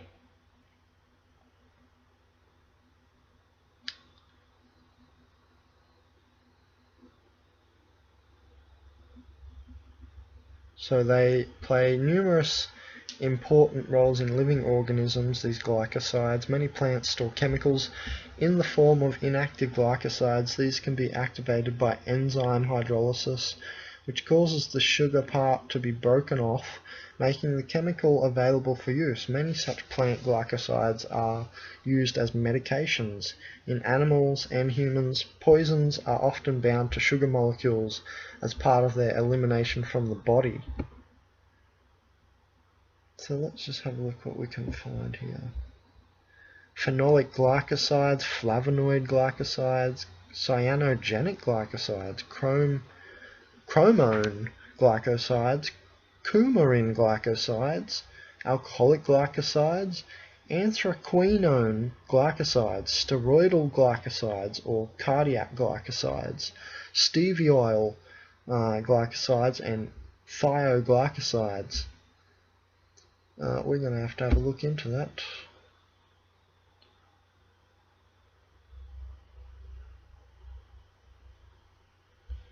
So these ones contain a laxative effect.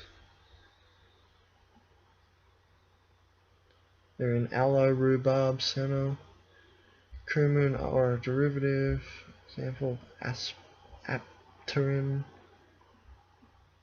which dilates coronary arteries as well as block calcium channels.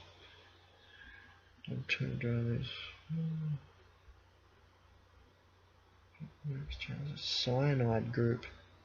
So that doesn't look too friendly, that stuff. If they contain and attached things like cyanide and stuff. But if they're attached to good things, maybe it's a good thing to have in your food, the glycoside. I don't know too much about it, so we'll move on. And neurotriterpene. Oh, that didn't come up well.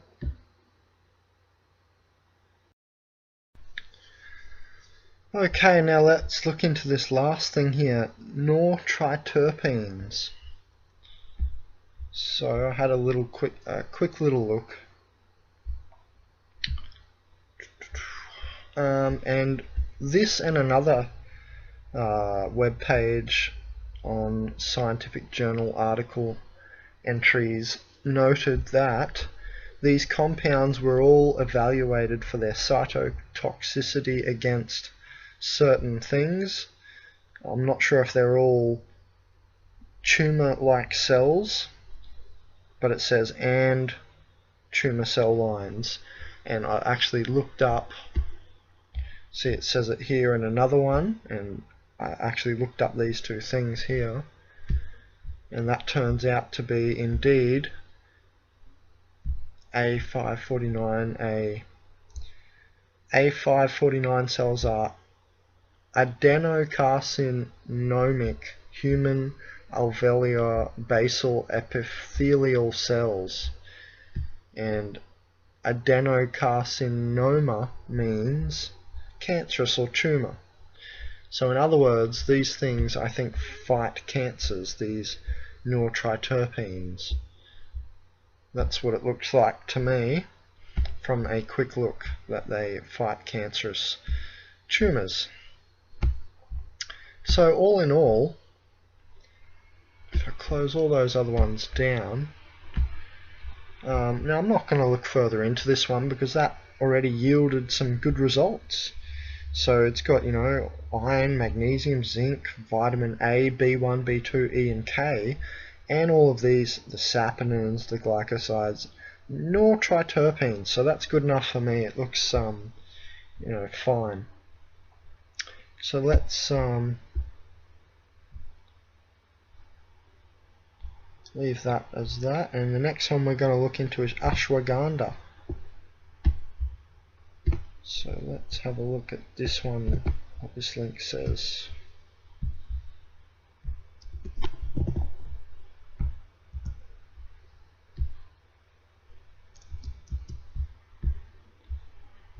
So this WebMD on ashwagandha is used for arthritis, anxiety, trouble sleeping, insomnia, tumours, tuberculosis, asthma, a skin condition marked by white patchiness, leukoderma, bronchitis, backache, fibromyalgia, menstrual problems, hiccups, and chronic liver disease. Ashwagandha is also used as an adaptogen to help the body cope with daily stress and as a general tonic. Some people also use ashwagandha for improving thinking ability, decreasing pain and swelling, inflammation, and preventing the effects of aging. It is also used for fertility problems in men and women, and also to increase sexual desire. So no wonder it's in that formula that the guy from InfoWars is putting forth, that feminine vitality tonic he was showing.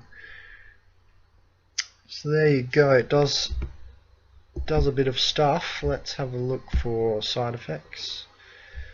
Precautions during pregnancy. It's rated as likely unsafe during pregnancy. Diabetes. Ashwagandha might lower blood sugar levels. This could interfere with medications used for diabetes and cause blood sugar levels to go too low. If you have diabetes, monitor your blood sugar closely. Now, and it can also irritate gastrointestinal GI tract. Don't use ashwagandha if you have a stomach ulcer. Also, autoimmune diseases such as multiple sclerosis, lupus, systemic lupus erythematosus, SLE, rheumatoid arthritis, or other conditions, ashwagandha might cause the immune system to become more active, and this could increase the symptoms of autoimmune diseases. If you have one of these conditions, it's best to avoid using ashwagandha. Thyroid disorders. Ashwagandha might increase thyroid hormone levels. Ashwagandha should be used cautiously or avoided if you have a thyroid condition or take thyroid hormone medications. So you do have to watch out, and that's why I always research stuff. So there you go, there's a list of things that it does, and says insufficient evidence for. Why does it say that? 64 reviews. Oh, okay, we're not going to go into that. Anyway, here's what it's said to be used against and for. Even a brain condition called cerebellar ataxia.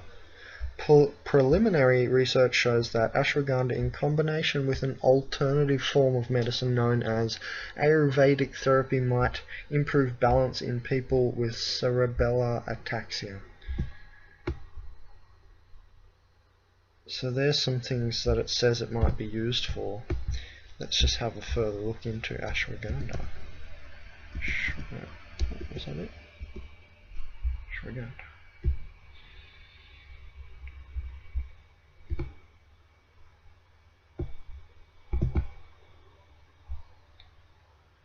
Indian ginseng, poison gooseberry or winter cherry.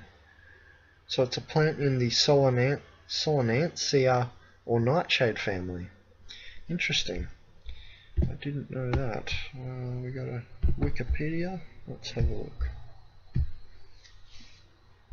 So it's called Withania somnifera.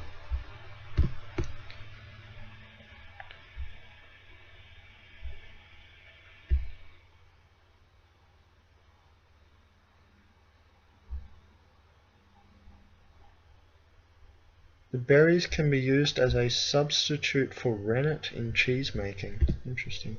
Traditional medicinal uses. So we need more citations and verifications here, it's saying, even though there's heaps here. The plant's long brown tuberous roots are used for medicinal purposes. 6 and 7.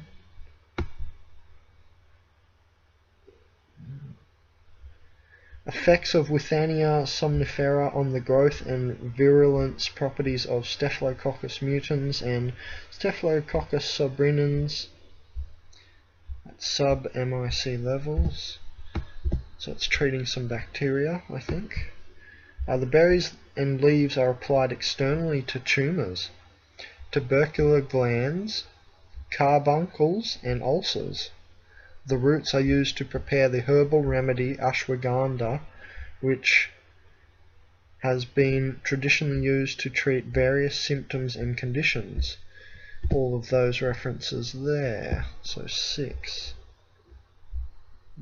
12. Antioxidant activity, possibly. Central nervous system agents. So it might work on that. Withania seminifera improves semen quality by regulating reproductive hormone levels and oxidative stress as seminal plasma of infertile males. In seminal plasma of infertile males. So it improves semen quality. There you go. Care for anxiety. I didn't say cure, I said naturopathic care. Naturopathic care for anxiety. There's a randomized controlled trial study there you can look into.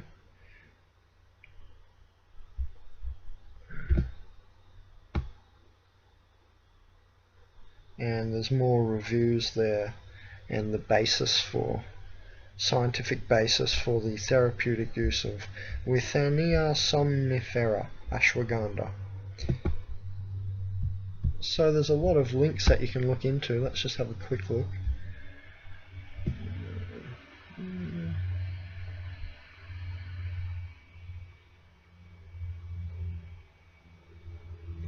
Research reveals ashwagandha possesses anti-inflammatory, anti-tumor, anti-stress, antioxidant, immunomodulatory, homeopathic, poetic, and rejuvenating properties. So there you go. Ashwagandha also appears to benefit the endocrine, cardiopulmonary, and central nervous systems.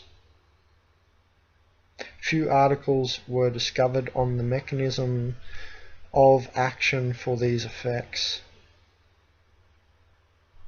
So there you go. It has some effects. And that's probably why it's been used for thousands of years. I'm going to take that picture and we can use that. Okay. Alright, so ashwagandha there. Hold on, I will just take that article. So there you go, ashwagandha is also in that mix and looks good. Looks to have many medicinal effects. So all in all, if we're again, it's treating hormonal level. It said endocrine system support.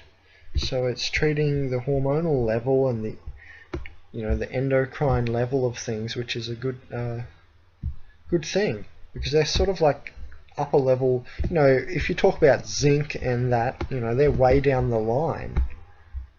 If you're talking in the arena of health, really, if you're not talking about hormones and you're just talking about mineralization of your body and remineralizing yourself, you're missing higher level sort of ongoings and workings and metrics of health. If your hormones are all stuffed up, it doesn't really matter for longevity's sake how much zinc you're intaking, so to speak. So yeah.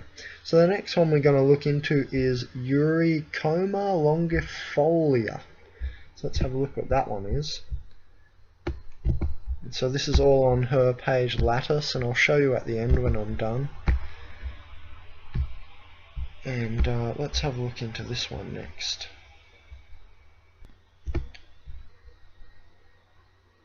Okay, so that's the worst picture ever. Not a good picture. So it's Tonkat Ali, commonly known as Tonkat Ali, is a flowering plant in the family Cimerabaceae. Alright, not sure what family that is. I don't think I've heard of this one. Apparently there's only about 350 great sort of plant families on the earth. So if you start to know each plant family, you can find them in nature wherever you are around the world, in whatever continent, and have a look if that family of plants is there, and then some of the properties just because you know the family. Like if you know Solanaceae family, the nightshade family, you've got to be careful, because if you eat tomatoes, they're fine, but you can't eat tomato leaves. So Tonkat Ali, let's go to folk medicine. A 2010 ethnopharmacological inventory study on E. longifolia, Tonkat Ali, stated the plant parts have been traditionally used for its anti-malarial, aphrodisiac, so that's why it would be in that mix again, anti-diabetic, antimicrobial, and antipyretic activities. I can see I've already had a look into that once upon a time. So it means against pyretics pertaining to fever, so it works against fever. Antipyretics cause the hypothalamus, again in the endocrine system, to override an interleukin-induced increase in temperature. So there you go, a white blood cell induced fever. Yeah, that's what an interleukin is. It's a type of white blood cell, isn't it? Yep, white blood cell. There you go, leukocytes. Anyway, so there you go. It does all those things. Antimicrobial as well, anti-diabetic. According to WebMD, while evidence suggests one specific E. longifolia supplement might have some role in boosting sperm quality, again, so that's why it's in that vitality mix for women. Yeah, I don't know why it's in the woman one. Evidence to rate it for any other claimed use, including treatments for cancer, malaria, and tuberculosis, is insufficient. So again, it might boost sperm quality, or maybe testosterone and those things. Some of those words we went across earlier under one of the other herbs. So that's why that one's probably in there. And I'm not really going to look further. So I did just find one more article on Tongkat Ali, or Eurycoma longifolia, or longjack. Tongkat Ali is a tree native to Malaysia, Thailand and Indonesia. The part of the tree used medicinally is the root.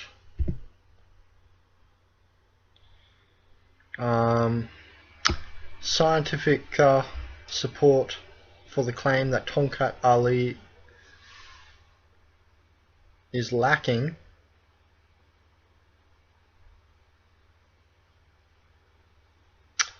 So there's some lacking science apparently on Tongkat Ali. I think that's what they're trying to say. Preliminary lab studies suggest that it may have some effect on the hormone testosterone. And testosterone is primarily responsible for the growth and development of male reproductive organs, including the penis, testicle, scrotum, prostate, and seminal vesicles. Now, it also, normal testosterone levels maintain energy level, mood, fertility, and sexual desire.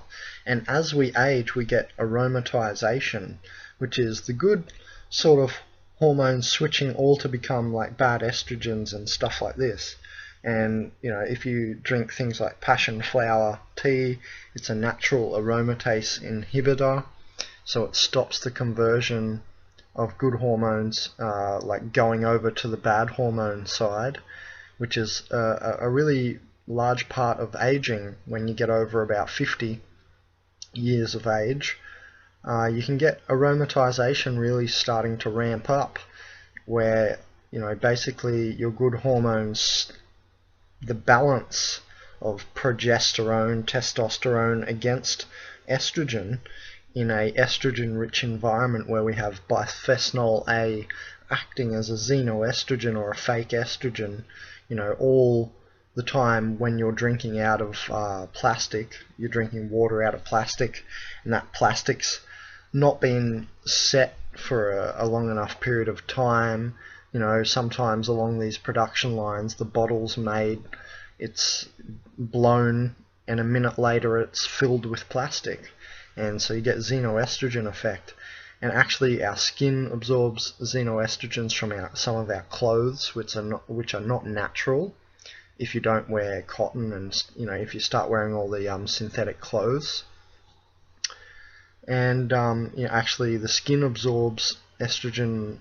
You know, you're more likely to get bad estrogen from the environment, from our synthetic societal miasma and noxious influence and atmosphere of our society, which has gone really synthetic, than you are to get over estrogen, xenoestrogenized from food. So you're more likely to get it from your clothes and you know, from things like the bisphenol A as well. So anything that's sort of stopping aromatization and the build-up of and keeping, you know, the build-up of xenoestrogens at bay a bit via keeping, you know, a good sort of balance between, you know, testosterone, progesterone versus estrogens. So to stop this natural aromatization process of aging, or whatever's going on there. So there you go, there's another one that can help with all of that. So let's look into the next one. Oat. So one of them, when I've typed it in, I've obviously found out it was oat. I would have typed in its scientific name. So let's just have a look. Because I found out people are calling oats a superfood. And I thought, well, if we're going to start naming oats a superfood, let's just call everything a superfood, you know. And, you know, I sort of said that before I had a deeper look into it, but still, just because it's got silica and whatever else doesn't mean, well, I don't think it's a superfood. I don't think it's on par with goji berries at all. Let's have a look into it though. Health. Oats are generally considered healthy or a health food, being touted commercially as nutritious. The discovery of their cholesterol lowering properties, and like I said, it's got silica in it, so that's good for bone growth. So it might reduce the risk of heart disease. Oats contain more soluble fiber than any other grain, resulting in slower digestion and an extended sensation of fullness. One type of soluble fiber, beta-glucans, has been proven to help lower cholesterol. Now, I've heard a lot about beta-glucans. They're even in wild-grown reishi mushrooms. As it says here, they're in certain fungi and mushrooms. I know they're in reishi, but not always in commercially grown reishi. Oh, so there are polysaccharides. Now, we could listen to someone talk about polysaccharides.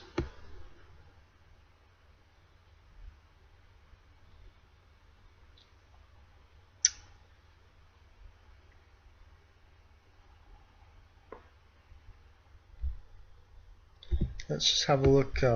We won't talk about polysaccharides today. We'll just have a look into this. But apparently they're not a sugar and they're not an oil. And you know, David Wolf talks about this, so I was going to play his video, but I won't. So let's just have a look at what a beta-glucan is doing in the immune system. Beta-glucans are known as biological response modifiers because of their ability to activate the immune system. Immunologists have discovered that receptors on the surface of innate immune cells called dectin-1 and complement receptor 3 are responsible for binding the B-glucans, allowing the immune cells to recognize them as non-self.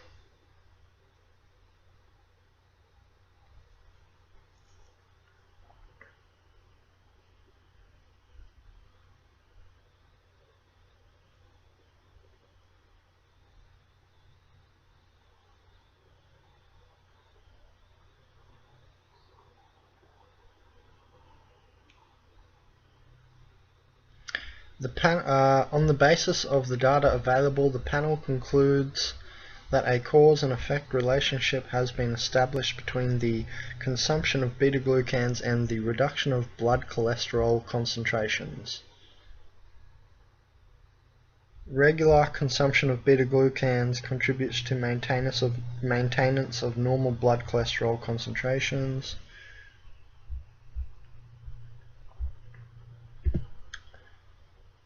So there are tumoricidal as well. The tumoricidal properties of B-glucans have been studied in several in vitro and in vivo animal models. In a mouse model study, B1,3-glucan in conjunction with interferon gamma inhibited tumors and liver metastasis. In some studies, B1,3-glucans enhanced the effects of chemotherapy. In a mouse carcinoma model, B1 and 3-glucans did not reduce tumor incidence, but were associated with reduced mortality in combination with cyclophosphamide. In human patients with advanced gastric or colorectal cancer, so cancer of the rectum and the colon, the administration of B1 and 3-glucans derived from shiitake mushrooms in conjunction with chemotherapy resulted in prolonged survival times.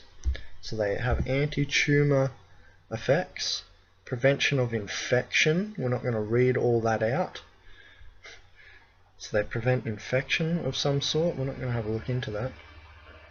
Here we go, we'll just read one. Early research by Onderdonk et al. Investigated the ability of yeast B-glucan to reduce septic infections. Radiation exposure.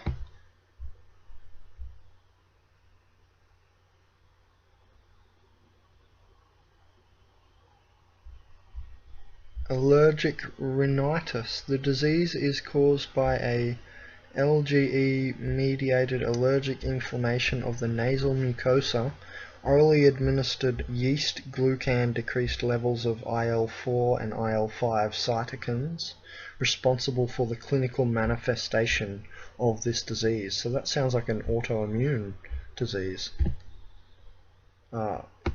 Arthritis. A study employing paramagnetic resonance spectroscopy indicated that the yeast-derived beta-glucan could reduce free radical formation in vitro and reduce the plasma levels of protein carbonyls in a rodent arthritis model. Additional applications for the beta-glucan, which are in oats.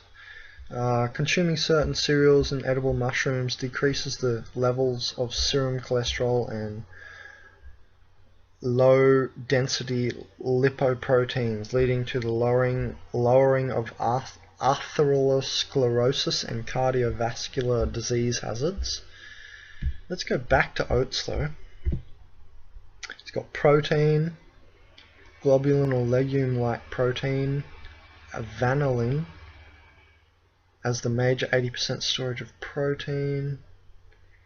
Celiac disease, often associated with the ingestion of wheat, or more specifically a group of proteins called prolamins, including gluten. Oats lack many of the prolamins found in wheat, but do contain avenin. Avenin is toxic to the intestinal mucosa of avenin-sensitive individuals and can trigger a reaction in these celiacs. So here we go, look at on the side here, I didn't see that. Nutritional value. So you got thiamine, riboflavin, niacin, B5, pantothenic acid, folate B9. Trace metals, calcium, iron, magnesium. So isn't that meant to say trace minerals? Same thing. Anyway, magnesium, manganese, phosphorus, which is important for building your bones. So is magnesium, and so is silica. Apparently oats contain silica. I heard someone say that, but I don't see it here. Anyway, it's got zinc and potassium as well. Now phosphorus, magnesium and silica actually build bones. There's this whole thing about you need calcium for strong bones. Well, actually you need magnesium, phosphorus and silica as well. And, you know, besides those sort of main compounds for building bones, if you're just really demineralized from the SAD, SAD or standard American diet, you know, eating basically milk, bread, and meat, sort of, you know, the sort of general macronutrient diet, and you're lacking a lot of minerals because of that, you know, that's going to lead to an acid environment as well, eating those sorts of things all the time, especially meat, and that also is like acid rain on your bones and degrades your bones. So it's not just, bones are not just about calcium. That's what I wanted to say. So there you go. Oats have some sort of nutritional properties, and they were in that mix. What's the next one? This Katuba. I'm interested to see what this is all about. So let's have a look at Katuba.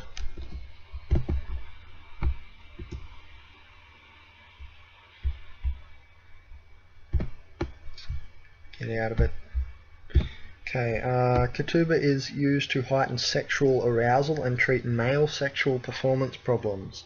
It is also used for agitation, trouble sleeping related to high blood pressure, nervousness, ongoing mental and physical fatigue, neurasthenia, poor memory or for forgetfulness, skin cancer, and as a tonic.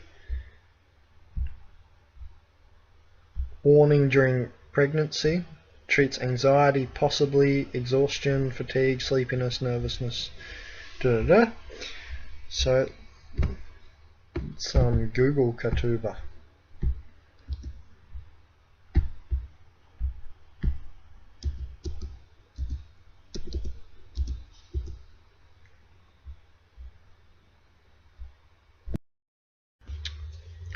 Okay, so Katuaba from Wikipedia here. The name Katuaba, pronounced Katuaba, a Guarani word that means what gives strength to the Indian, is used for infusions of the bark of a number of trees native to Brazil. The most widely used barks are derived from the trees Chichilea, Catigua, and Erythrolixum vacinifolium.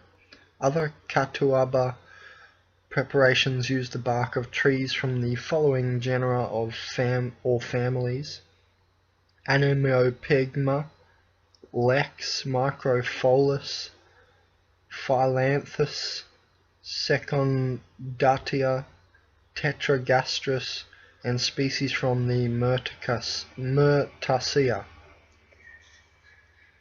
It's often claimed that Katuaba is derived from the tree Erythroxum catuaba, but this tree has been described only once in 1904, and it is not known today to what tree this name referred. E. catuaba is therefore not a recognized species, so it's most likely from this one got called or mixed up with this one by the look of it. An infusion of the bark by an early botanist. He made a mistake. An infusion of the bark is used in traditional Brazilian medicine as an aphrodisiac. Let's see what the definition for that is. And central nervous system stimulant. These claims have not been confirmed in scientific studies. In Katuaba, a group of 3 alkaloids dubbed catobine A, B, and C are believed to enhance sexual function by stimulating the nervous system. So they give CNS arousal, central nervous system arousal, by the look of it. That's also what psychedelics do.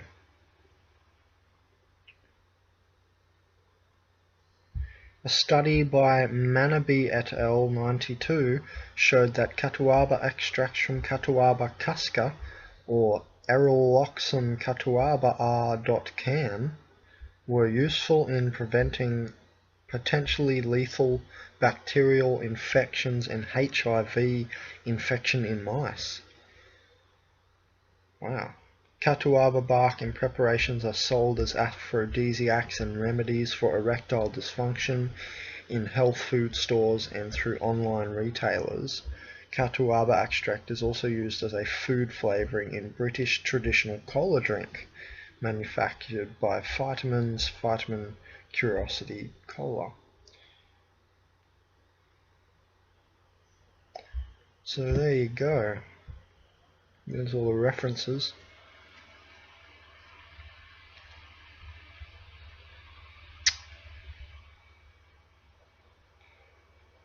So not a well put together, you could probably put a better article together. So maybe it hasn't been worked on a whole lot, but yeah, it's looking good already. You can see that it's generally potentially preventing bacterial infections, so antibacterial activity, and aphrodisiac and CNS arousal properties for that one. So no wonder it's in that drink we've looked at.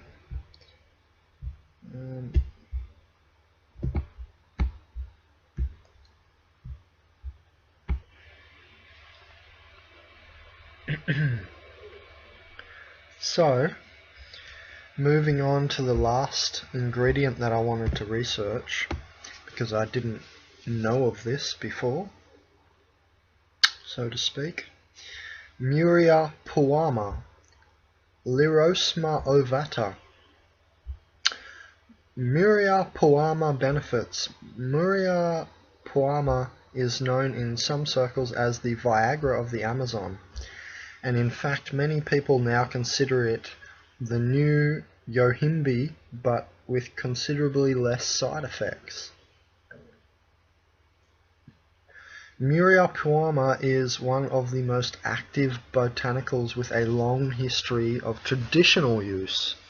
as an energy tonic, general health improver, and remedy for impotence and sexual insufficiency.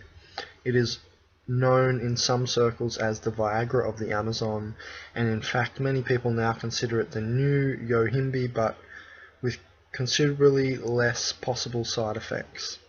The roots of this Amazonian tree were the subject of a study conducted by the UCLA School of Medicine. The study showed a significant improvement in both erectile function and sexual desire. The Amazon natives have known this for centuries, as this herb has been widely used as an aphrodisiac by both men and women, and is commonly known as potent wood. The short-term effects of Murapuama include increasing blood flow to the pelvic area, aiding erections in men, as well as sensation and orgasm in women. I'll say that again. Murapuama aids erections in men and sensation and orgasm in women. Or wow, man. Longer-term use enhances the production of sex hormones in both sexes, so it might be a natural aromatase inhibitor then. It has no noted side effects though, as with many sexual stimulants it can slightly raise blood pressure. Murapuama has also been used for stress management, nervous system stimulation, and for general overall health, which does indeed come from CNS arousal, or central nervous system, or the spine, your spine in your back, arousal, central nervous system arousal. So we have three different nervous systems: the central nervous system, then the middle nervous system, which is the ganglion, and that's why I've shown you that meditation which has mantras for the associated ganglion to the certain chakra, and that's that Google Tech Talk one where Dr. Billy Doctor comes in and shows you that technique. I've shown you that before many times, Veronica. I hope you're still doing that technique. And then we have the last nervous system, the efferent nervous system, or the end, which is like capillaries of the nervous system, you can think of it. So CNS arousal, as soon as you arouse the central nervous system, it's not called the central nervous system for nothing. It's like how we call essential oils, and essential amino acids, and essential sugars, which there are 8 essential sugars, including fructose and glucose. There's a reason we call it central nervous system, or CNS arousal, and you also get that from psychedelics. Every plant and fungi hallucinogen gives CNS arousal, and that's part of their healing. Now, I know from the fact that all the psychedelic plant and fungi organic hallucinogens out there in nature, all of them give CNS arousal because they're healing plants, they're healing herbs, they're god foods. That's why they're psychedelics, they're god foods. And they're above superfoods, above things like this, because they do that and they treat our ganglion via psychosomatic treatment and higher dimensional treatment. You're a multi-dimensional being, and the psychedelics treat that, the whole of you. So they're god foods. They're up the top. They're above superfoods. Now, something like this might be, it's just sort of a healing herb. I don't know if you'd call this one this Murapuama is not really a superfood. So the fact that it does CNS arousal as well is a good sign, because it's like a very high level of healing. Setting off the central nervous system arousal cascade through the human body has just possibly more effects than hormone vitamin D, which has up to 2,000 to 3,000 healing genetic effects.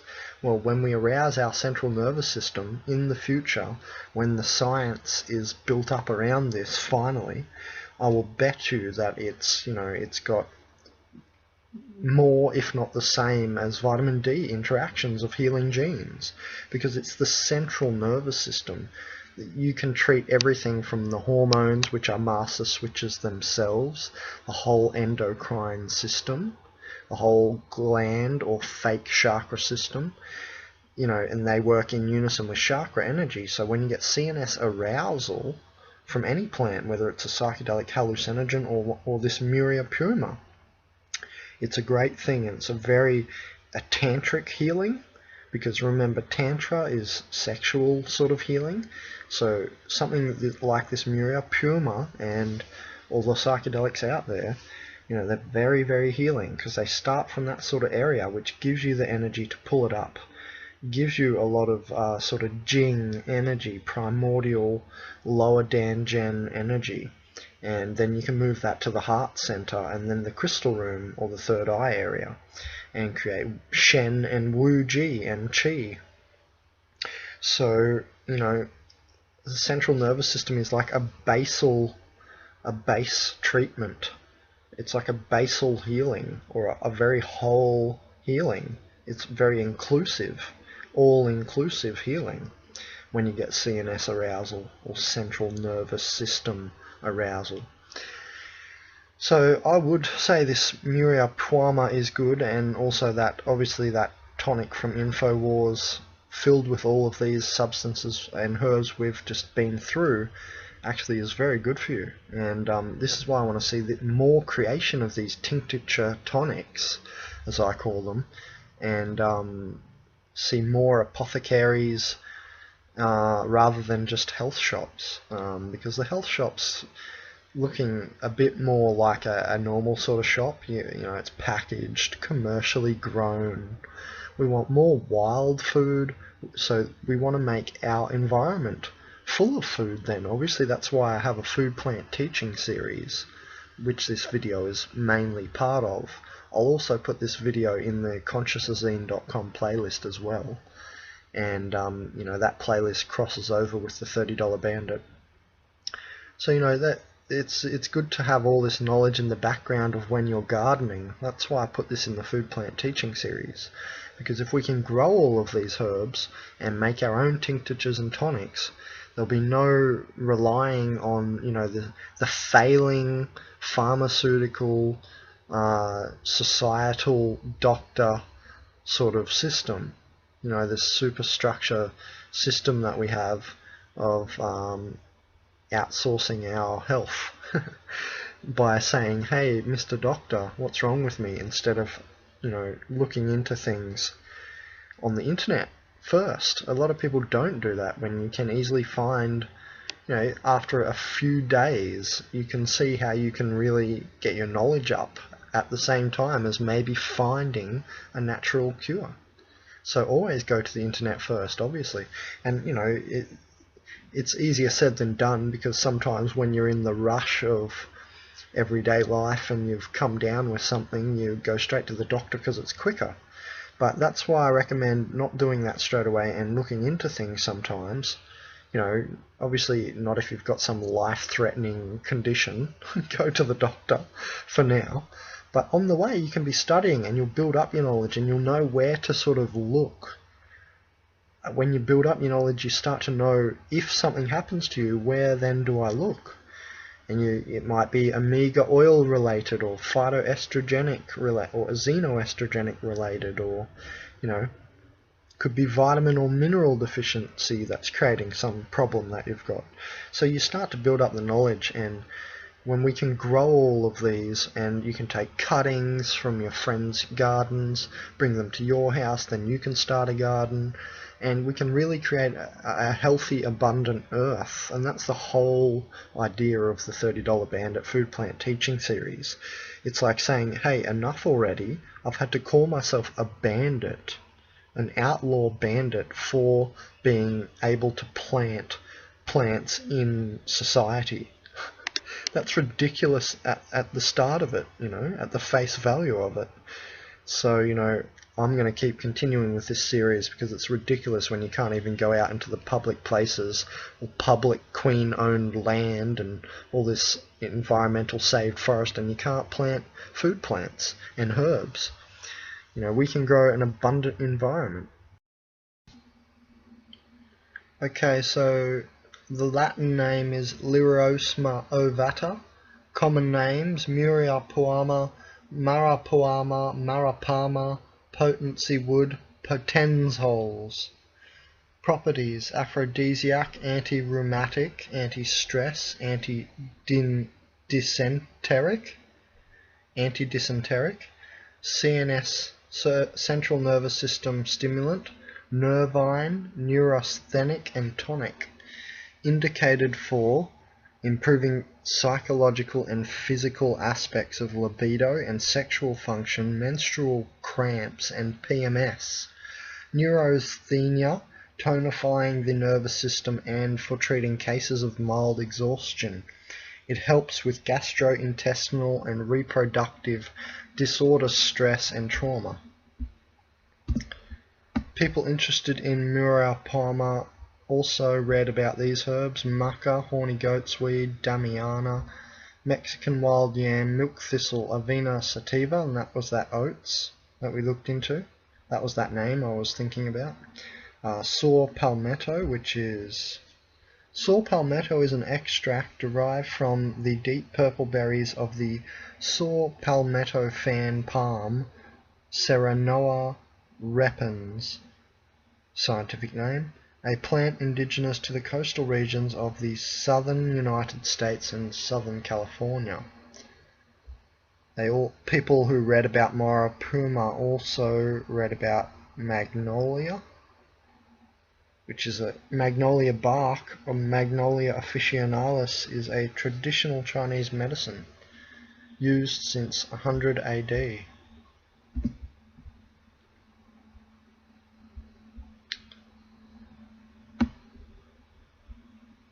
So in Brazil and South America, American herbal medicine, it's used as a neuromuscular tonic, this Muriapuama, for a neuromuscular tonic for asthenia, paralysis, chronic rheumatism, sexual impotency, gripe, ataxia, and central nervous system disorders. In Europe, it has been used to treat impotency, infertility, neurasthenia, menstrual disturbances, and dysentery. And it's still listed in the British Herbal Pharmacopoeia. So there you go. I've put all this together on your page, Veronica, Lattice in consciousazine, under this post at the bottom of your page. And we don't want fluoride drop tinctures, do we, people? Why was fluoride in Nazi prison camp water before they dumbed them down with the fluoride in the water before they slaughtered them?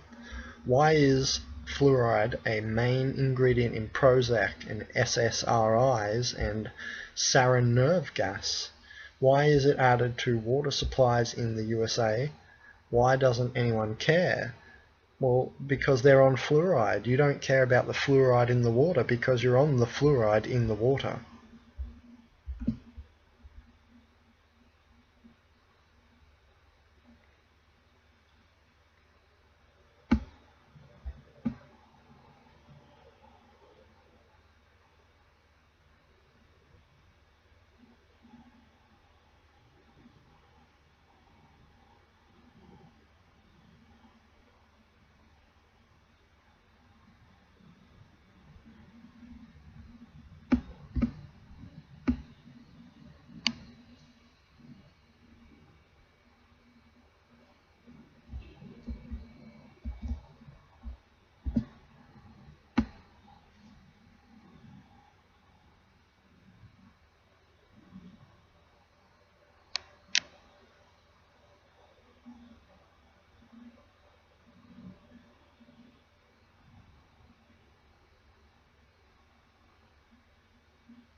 So thank you for donating, Veronica, and this movie or video is part of the $30 Bandit food plant teaching series by Benjamin Kallenberg from consciousazine.com.